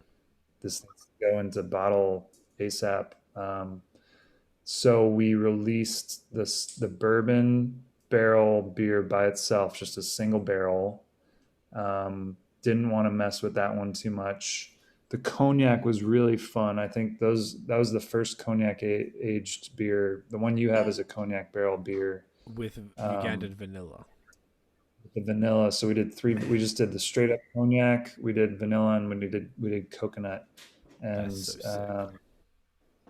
we just his like I don't know if you've had his beers before, but his like adjuncting rates are totally insane with like vanilla and so we didn't quite go as high as he normally does, but we can't sell our beers for $45 a bottle, so I can't justify putting the amounts of adjuncts that he does.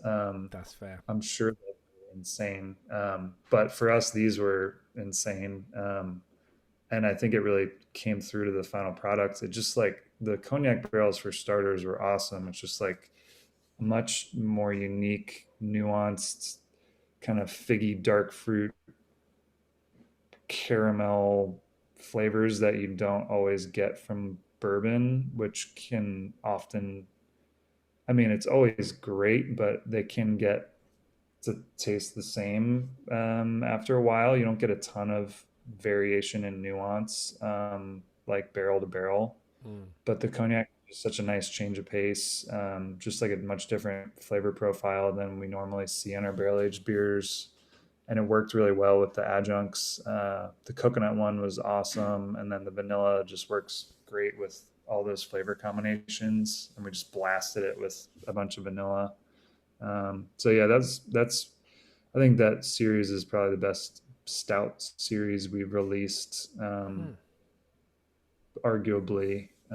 It's definitely the most unique, but we were really happy with it That's for fire, sure. man. Do you have a large barrel program?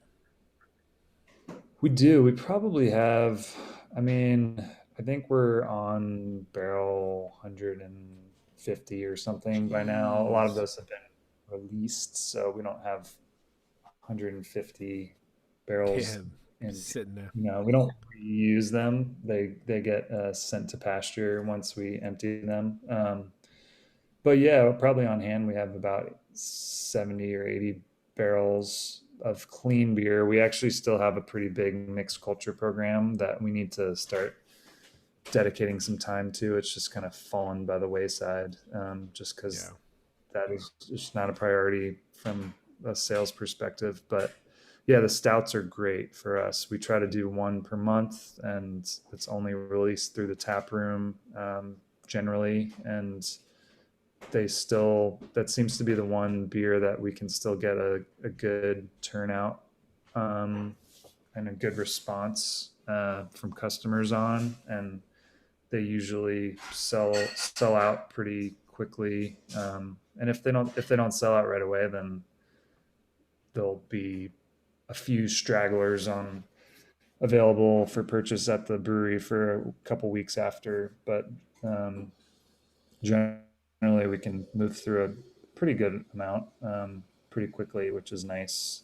So those are always really great releases for us, and I think we've developed a little bit of a reputation for them, which is to me, it's funny just because when I started, I was like, imperial stouts are gross, like super sweet. Like I never want to drink these. Like West Coast IPAs, lagers, like that's all we're gonna drink. Like it honestly took a few years of my partners like prodding me to make them, before I finally succumbed to it. And there's nothing fun about brewing them. I'll be honest. It's like it's so much grain. Like the brew days are grueling. We Mm. boil them usually overnight. Like the adjuncting is always a nightmare. Like having to pull out hundreds of pounds of wet coconut from a tank is not fun. But the end result is like a crazy beer that people go crazy for. Right. Can only be achieved through all that hard work. So they're fun. I mean, they're interesting, and it's always fun to like throw a bunch of new stuff at the wall and see if it sticks. But we can't deny that it's been really beneficial to our brand and our business for sure. Are you into it now? Yeah, I've definitely grown to appreciate them a lot more. Okay. I again, like I said earlier, I think there's a time and a place for everything, and there are times and places when like I will enjoy drinking like a small 4 ounce pour of an imperial stout, and I certainly like have taken the challenge on and enjoy. It's interesting for me because I don't drink them personally very often, and we're brewing them for a very specific customer base who don't really share the same palate that I have, and they're after something that's much different than I'm after. So I've had to really like put myself in their position and learn what the customer wants Hmm. from those beers, and kind of change my thought process on how to formulate them, and blend them and brew them and adjunct them. So it's like a product that the people that are buying it really want. So that's been an interesting challenge for sure. It's definitely not hasn't been easy. And again, it's like this. We just went through this last week. We're blending a barrel aged stout, with coffee, and I just I just knew we tasted it and it tasted pretty good, but we just knew that it was a little thin and hot, and the coffee was a little on the bitter side. And I just know that people want a sweeter, rounder, softer more like luscious body and mouthfeel and like pastry kind of flavor. And we were about to bottle it, and I was like, you know what, like we have to add cocoa butter to this, because I know it's going to give it that like pastry quality that people are looking for. And it was, and like in previous years, I definitely would have just packaged that and been like, this is the coffee, this is the stout. Like, it's good. I like it. Like, Mm-hmm. these people are going to drink it and they'll buy it. And if they don't like it, then screw them, whatever. Um, but I think like this beer really benefited and is a much better beer for having having stepped back and taken a real look at it and changed our thinking on it and changed the beer, based on what we thought people would want. And sometimes the people are right, like I think it's a more balanced beer now. And in years past, I probably wouldn't have done that. But so I've been learning, and we've been learning as a team. Yeah. That's fascinating. What's cocoa butter? I know it is like a skin cream.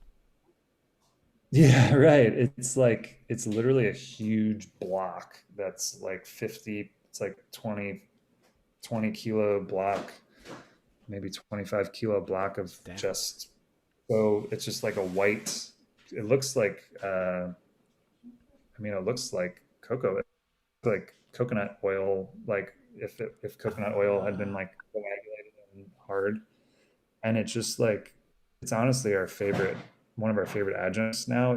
It's like so unique and imparts this really like luscious, creamy, like pastry, like marshmallowy kind of like flavor, but also like smooths out the mouthfeel, it feels like too. So it's really versatile and just kind of like rounds and smooths out the beer and kind of like melds the adjuncts together for us. Yeah, it's really, really interesting. I have to give credit to Burial Beer, which I think you also visited them. I did. I picked up cocoa butter from Burial when we were doing one of our collabs together and really enjoyed how that beer turned out. So we've continued That's to use cool. it. But yeah, I never would have thought. It's crazy. Like we just have to like chip away at this big block of cocoa butter, and we just like, get into chunks and put it in a bag and then recirculate it, and it works. It's Jeez. great. That's Yeah. fascinating. I've never heard of that in this sense. So I mean, it makes sense. I can exactly picture what you're talking about, and I guess it's just probably Yeah. concentrated coconut in a whatever similar to the oil Yeah. form, like It's a not buttery coconut, form. but like It's not that's the coconut. best. Like, no, it's cocoa. It's like the Oh, fat, I guess, from like cocoa from the bean. cocoa beans or whatever it is. Yeah, yeah. But it does look a lot like coconut oil when it's like, I hate to use the word Interesting. coagulated. No, it's I know what you mean. It doesn't That sound very appealing, but yeah. I can see why that would make a stout super. You said creamy. Yeah, Like kind I of can, luscious. particularly those like Yeah, bigger ABVs that just kind of deliver that buttery sort of thing to. Interesting. yeah, yeah. See, this is what I feel like. This is the things you're talking about. I don't think Canadian breweries are doing this yet, with regard to the pastry stouts. I think that's why we're getting close. We're getting pretty damn close. There's a few things like that obviously pastry stout. Someone told me the pastry stouts were basically from Florida. That's sort of the place that's Yeah, originated. I wouldn't I wouldn't argue with that. I was joking earlier, but only half joking. A lot of the like Yeah. pastry stout breweries have come out of Florida, and I think it's really taken off from there. Mm. They could make a strong argument for sure. I like that. It's fascinating. The one thing we didn't really touch on was just to give obviously we have people from all over listening and watching, but the North Carolina scene, like I said, I went to Asheville, I went to Burial, and then I went to Salute, and I went to Resident Culture, and that was my main experience, and everything was fantastic. Like I can't express how impressed I was with everything that I did. It was just so dope. I didn't know anybody at Yeah, any of the places. I didn't have like someone walk us around and all that type of thing. Like we just went there as patrons and then ate and drank and it was so sick. Like if you could summarize the North Carolina scene for, because basically I want to convince people to go there, because I really feel like if you're not going there for beer, like even my girlfriend and I were like, we need to go back, like, because Charlotte was our like, that seems like a cool stop off. I've always liked basketball since I was a kid. I was like, Charlotte Hornets. We stayed at the hotel that's attached to the stadium. Nice. You know what? And Charlotte reminded me of. I'm from Melbourne, Australia, and it reminded me of Melbourne. Something stupid. The downtown court looked exactly like it. It was crazy. And it was such a. Everything was just so nice in the city, and it was like, it was just such a really cool experience that I had zero expectations. I think that's almost like the best thing, because I was like, I don't know, Charlotte. Let's see. Yeah. Let's see. You know, and it was so dope. I picked everywhere for beer. Obviously, the way we were staying, I was like, okay, sick. I'm gonna go to this place. I know there's good beer in North Carolina. Blah blah. Blah. But like, yeah, if you could paint the picture, if you were to sell North Carolina craft beer to anybody from outside the state who would consider visiting, like, you know, what's it about? You know, what can people expect? What's the vibe? Yeah, no, I mean, I kind of touched on this earlier, but the craft beer scene here is actually really mature because we've had really lenient beer laws in North Carolina for a long time. So it just naturally led to North Carolina having some of the first craft beer breweries in the country. And the scene really exploded, especially out in Asheville. And it's just kind of spread throughout the state. And, you know, in a state where craft beer has been around for a long time, the breweries are, you know, I think you naturally have to step up your game a little bit because the beer drinking public here is familiar with craft beer and they know a good beer from a bad beer. And I think in some ways it's honestly, I won't say hurt us, but it's like made it more challenging.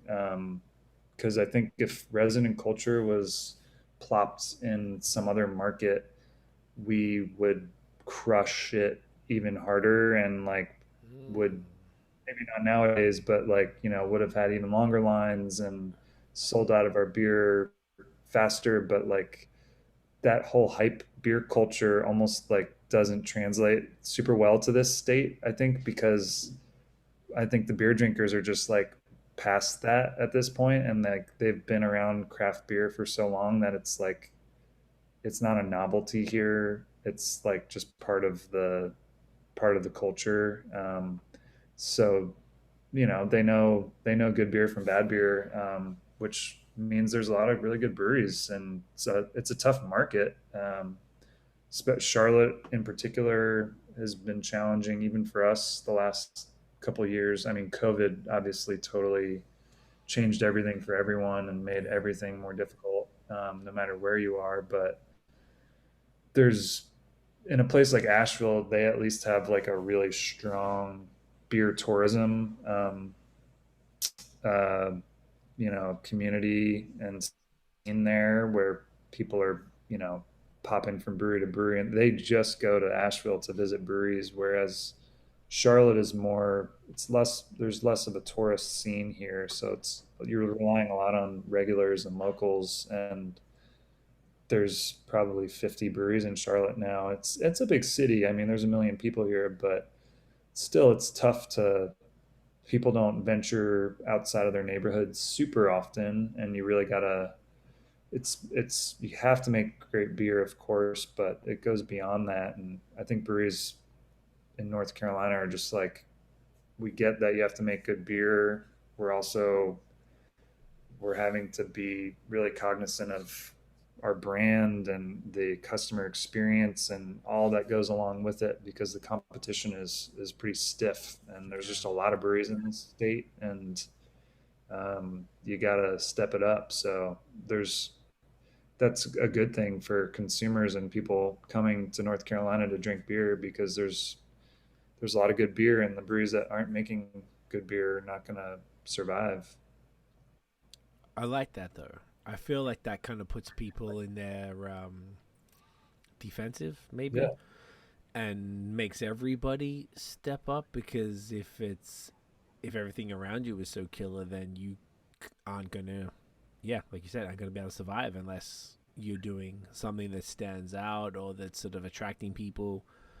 that's bringing them in, and you know, I guess that, you know, what is it, the rising tide, what is it, Yeah, the it's all tide ships. ships thing, yeah, that's it, you know. Yeah. I just feel like that was like, there was a different, it was just North Carolina to me, coming from the south and then coming up, all of a sudden I was just so deeply impressed because I didn't know the extent of how impeccable things were.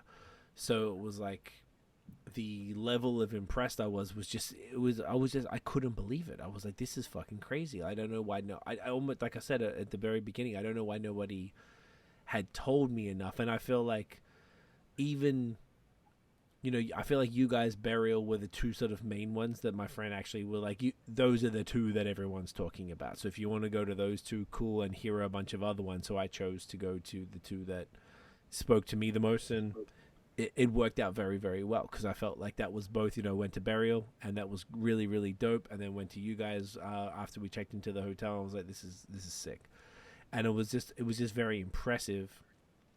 I feel like it was different a lot. It was very different to hear. Like, if you know, Canadians are listening or watching, to look at where you're going to go. You know, we're right above New York, or, you know, if you're in Quebec, above Vermont, and those two states are obviously incredible, but it's not that far to zip down.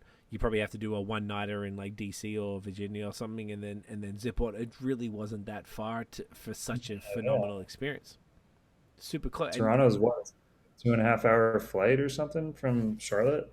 I was even talking driving, but that's even easier. Oh If you wow. really, yeah, Okay. we drove to Florida.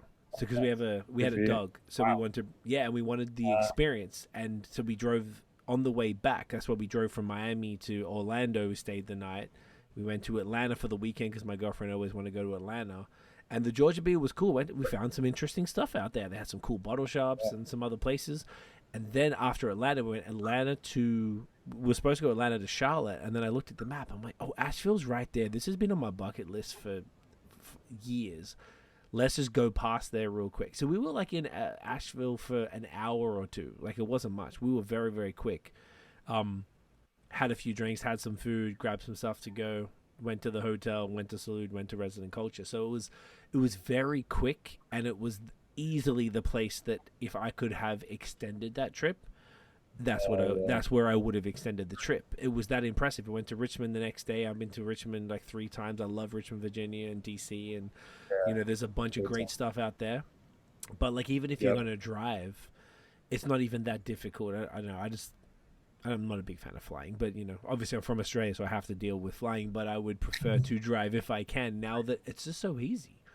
Like, and there's so many places. If you're gonna do a fun little road trip, I feel like that could be Yep. like the destination. You could check a whole bunch of places along the way, and then have your mind blown in North Carolina, and then, you know, head on back. It's just, it seems sort of perfect to me. Like, the, you Yeah. know, Well, you definitely picked the good ones. I mean, Burial is setting. They've been setting trends, not just in North Carolina, but nationally for years now, and they're like really the brewery that we look up to and strive hmm, to be like.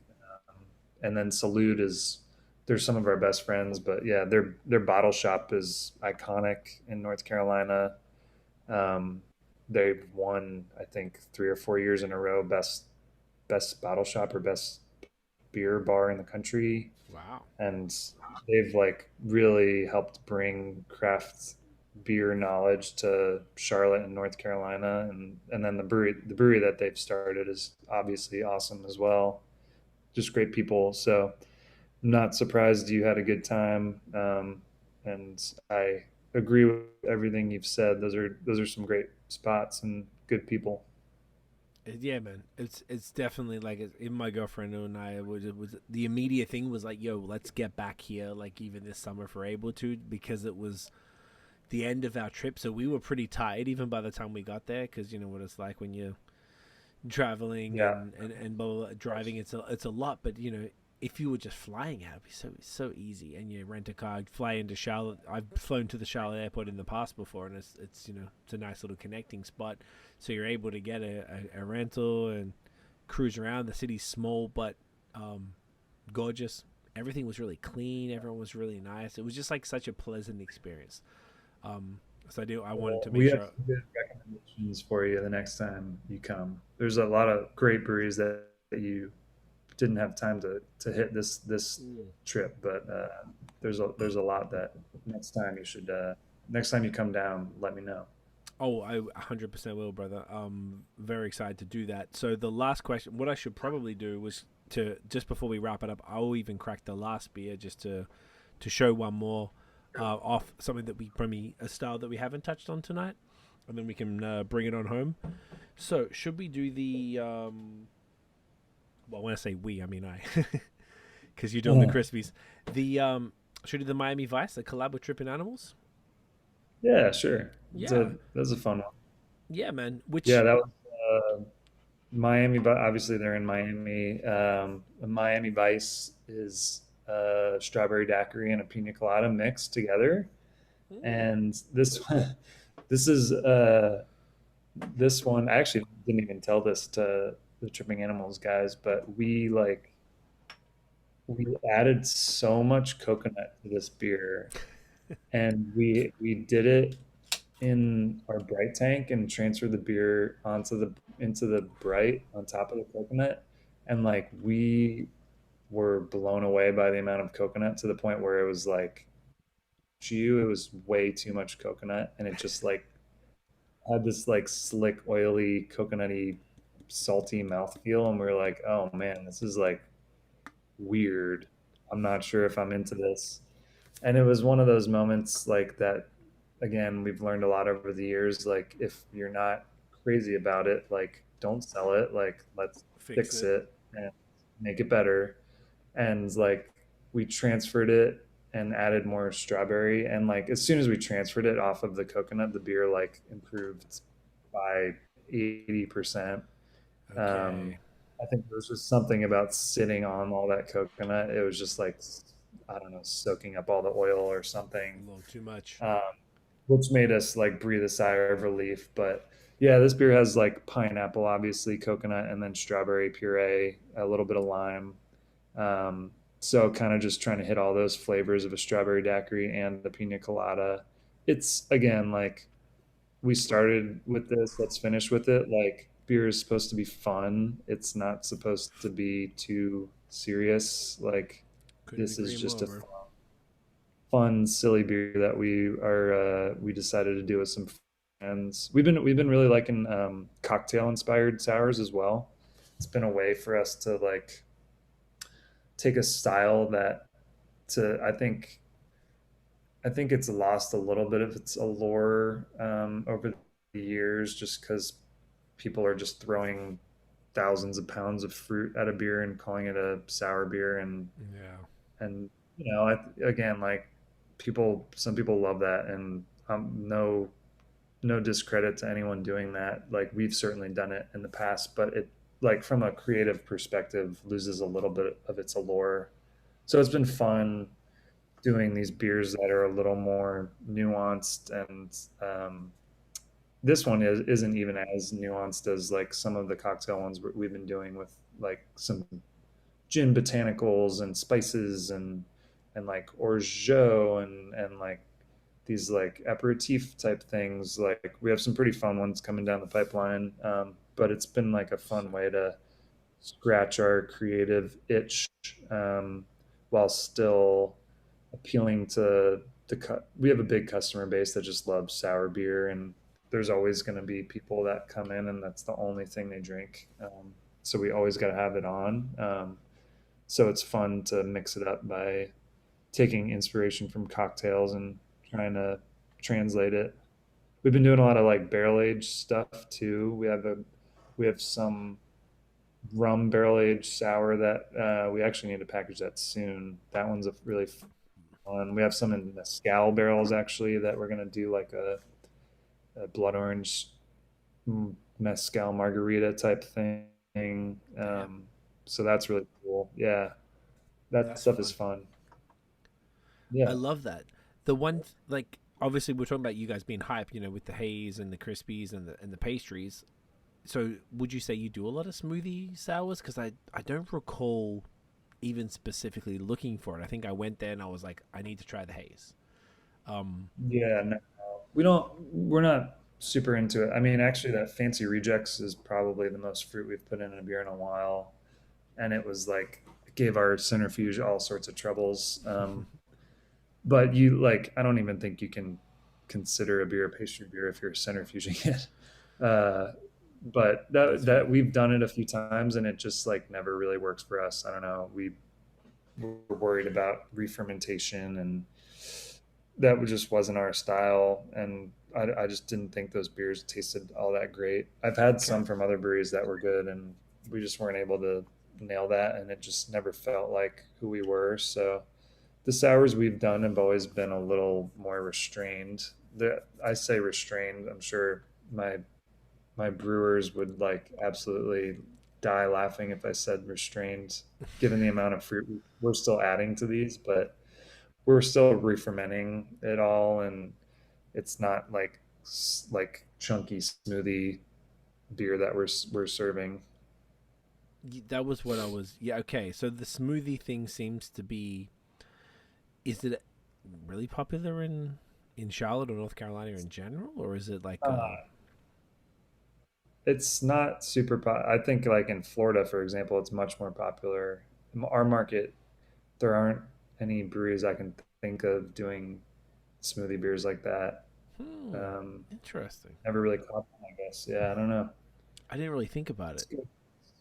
good. Yeah. They're just they present all sorts of problems like packaging and quality control wise. They're not easy No, to put your through or to put through your system, I should say.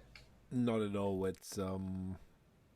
It's always been a thing with people, complaining about the packaging and stuff. I definitely get it. It's like a lot of fruit that could re-ferment in the can, and some problems could arise, and so I feel like they get a bad rap, but it seems like they're almost regional with how popular, or at least brewery specific, with that. And I noticed they were everywhere in Florida. So I didn't drink as much, maybe because I felt like it was just like they were everywhere. So I didn't go as hard as to try as many as I normally would have done.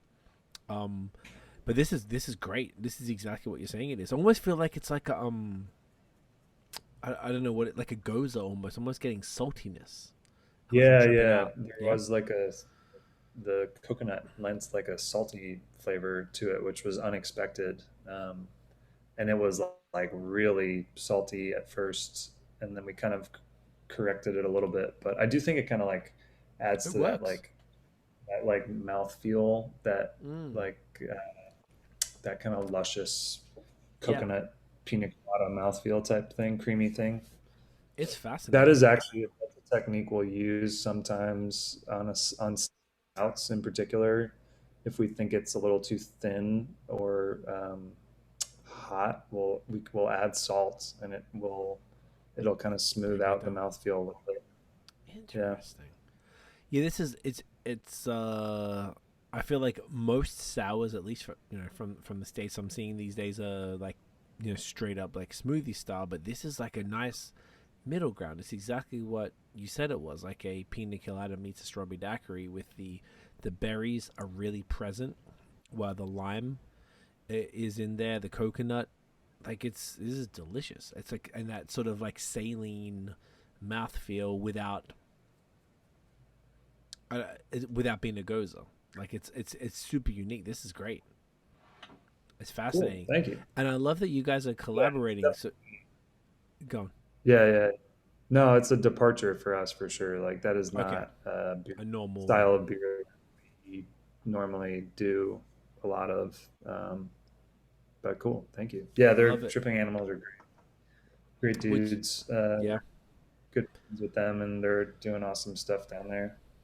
So you guys seem to be, the last thing I want to touch on before we wrap it up was that you guys are really doing a lot of collabs with a lot of this was one of the things I noticed, like a lot of the breweries that I seem to enjoy seem to be working with each other, which is I met the dudes at Tripping Animals, super cool dudes. So I was very happy to see that this was one of the beers that you chose to shoot out, and I was like, sick, this is great, because we just had them on a couple episodes ago. um and spend some time. I'm really trying to get to know the different scenes that I hadn't really spent as much time in as well. So like you guys are pretty tapped in, I guess, to the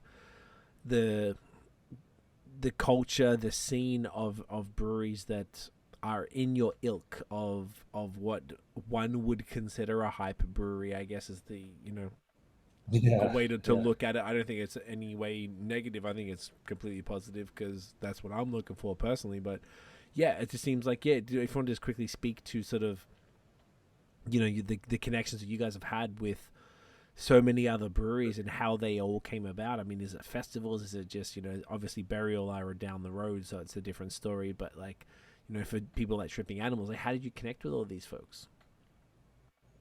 Yeah, no, that's a good question. I think it's just kind of naturally happens through the festival scene when, you know, you get invited to a hype festival, you inevitably end up throwing back a bunch of beers with the brewers that are there and Of making course. friendship. And you know, the friendship and community and camaraderie is the best part of the industry. And Oh yeah. we've made so many great friends over the years, and we just happen to be hanging in the same circles with, you know, other great breweries at great festivals, and they all happen to be really great hype breweries, you know, that those are just our friends, you know. They're when we were starting, we definitely saw the value in associating ourselves with those breweries where possible, but it was never done in like a um, what's the word in um, Like intentional. I'm blanking. Yeah, it was. I mean, like it was it was always done with the best of intentions, I guess. Like we weren't just like trying to hang out with hype breweries so that we could further our brand. It was Of course. because we actually enjoyed being friends with them, and we learned a lot from them, and there was a lot we could share with each other. And you know, we established a lot of long-term friendships with people that are, you know, still to this day. I text them almost daily, and they're just good friends. And our businesses are very similar, and we have a lot to share and contribute to each other. So, kind of organically, you end up kind of bonding with those people, and it leads to brewing with them quite frequently. And then it's just a fun excuse. At the end of the day, it's like we like these people. We want to hang out. Like let's let's have an excuse to hang out with the people that we like. So let's brew a beer and we can expense it and call it a day. But yeah, like really the festival scene is how that really works itself out. At least for us, I think that's true of a lot of breweries. It's a little different post COVID, and that whole like the last few years, the festivals are starting to come back. But I think brewers are struggling right now. I think there's a lot of breweries going out of business, and money is tight. Costs are up, and Yeah, it's I rough. think travel for the festivals, some breweries are tightening up. We are certainly too. So it's, you know, I think people are just picking and choosing more thoughtfully. So it's a little different than it used to be, but still we try our best to connect with the brewers and people that we love. And there's truly just a lot of great people out there in the industry. And we've just been lucky to be surrounded by great breweries, and they happen to also be really great people too. Love that, man, and that works out pretty well when they're when you genuinely get along with the people that are in that similar genre, if you want to call it, you know, of brewery than you guys. So it's Yeah. yeah, it's not entirely surprising in my experience as well. So like when I'm gravitating towards breweries and I'm seeing like more, okay, I see, and everyone just keeps knowing the same people, and I'm like, all right, I get it, I see what's going on here, and it's very very cool, man. But yeah, this is like it's so good. Like once again, like I want to impress. Like I just feel like you guys are just doing some really really incredible stuff, and this was dope to hear the story. And I feel like it all kind of like it all makes sense now. Why things are so dope, and the approach that you personally have to the beers itself, which is obviously the main attractor here, and you know, just a fan of the brand, and like the all black cans. So if people are listening and not watching, like go check out Resident Culture on Instagram and look at the cans. They're just gorgeous. Everything was just such a fantastic experience, which drew me a lot, which is what I was looking for, because I forgot what it was like to explore. It had been years. Like we were in Vermont the week before lockdowns in March 2020, and that was the last time we did anything. So we like really held off doing a lot of stuff and getting back to the exploring and really going deep. Like, fuck it, we're just going out for like, you know, a month and a half or whatever, and like going all the way to Florida and then coming all the way up and back and just really like getting deep again. It was like, oh man, this is what I'm here for. I love this. And it was just really cool to find, you know, you guys, to find Resident Culture, to find Charlotte and North Carolina is just like, you know, beer destinations that impressed me beyond words. And you know, man, like everything you're doing is phenomenal. And, you know, congrats on all the success. Clearly it's well deserved. You put in your time. All of these beers are fantastic that we've had tonight. Everything I've had previously is fantastic. I'm very excited to get into the barrel stuff, and man, very impressed. Okay. I really appreciate Thanks, you, man. dude. Appreciate it. Thanks for the time and the platform, and yeah, I hope you enjoy the rest of those beers and share them with the ones that you love. Absolutely. And yeah, definitely need to do this again, you know, even like once a year or something. Check in, see what's going on, like, you know. And if I get back down, I'll 100% let you know. I'm hoping to do that this summer. If it doesn't work out, then next year for sure, because we're trying to be in Florida more often. Once you realize that the weather can be like that year round, you're like, what am I doing up here? This is crazy. So that was sort of our goal I to don't kind of. know. You wouldn't like it so much if you went in like August, I don't think. We were in. I agree with you. Oh, We you're were. from Australia. Well, I'm from the south of Australia, which is not that far from Antarctica, so it's not the warmest of places in the world. If I was in Queensland, which is the Florida of Australia, different story. You know, Melbourne gets as cold as London does, like, you know, 5 degrees Celsius. I don't know. I think that's probably in the 40s or 50s type of thing, maybe. But when like, then I came to Canada, and then you get the minus 30s, minus 40s Celsius, which is starts to become the same as Fahrenheit. I'm like, oh, this is ridiculous. I know. I found that out today. That's interesting. -40. That's the same And in Celsius and Fahrenheit. so they have that Yeah. in Montreal. When we lived in Montreal, we were there for 10 years. You walk outside and your entire nose freezes, and you have to like flare it to kind of break the freeze. Your breath, and the wetness from your breath on any facial hair, it's horrible. It's horrible. So then when we went It's to terrible. Florida, for all the Quebec people go to Florida, and I never Yeah. really understood why. And it just, I don't know why it clicked for us sometime in the last little bit. That's why this year we're like, we're gonna escape this winter for a little bit, and we're like, yo, this is crazy. So we're basically trying to do that more often. But the driving, one, it was a function of that. We have a little pup, which he can get on a plane, but I don't know. I like, you know, we have to rent a car if we're gonna, you know, Miami's not the most, Tough. you know, you need a car in Florida. So we're like, all right, might as well just drive down. But driving down allowed us to go through places like North Carolina and, you know, Virginia and so on and so forth. So, you know, for me, this was just such a dope experience to really get to dig in to more of what you guys are all about after, you know, discovering you guys. So, yeah, man, thank you so much for your time. This was very, very cool. What we're going to do, I appreciate you, bro. I want to take the thumbnail. I'm going to take a screenshot. If you want to hold up some of the cans that you were drinking tonight, and then we'll finish up on air, and then we'll finish up off air. Okay, no, One at a time or all of them at the same time? we're going to do one screenshot. So hold up. I've only got one hand because I got to use the other hand to hold up the goddamn the thing here. But you could probably hold a few. There we go. Yeah, I can. Yeah, there we go. Beautiful. Give him that cheesy. There we go. Glorious. My man, where can everybody find Resident Culture online?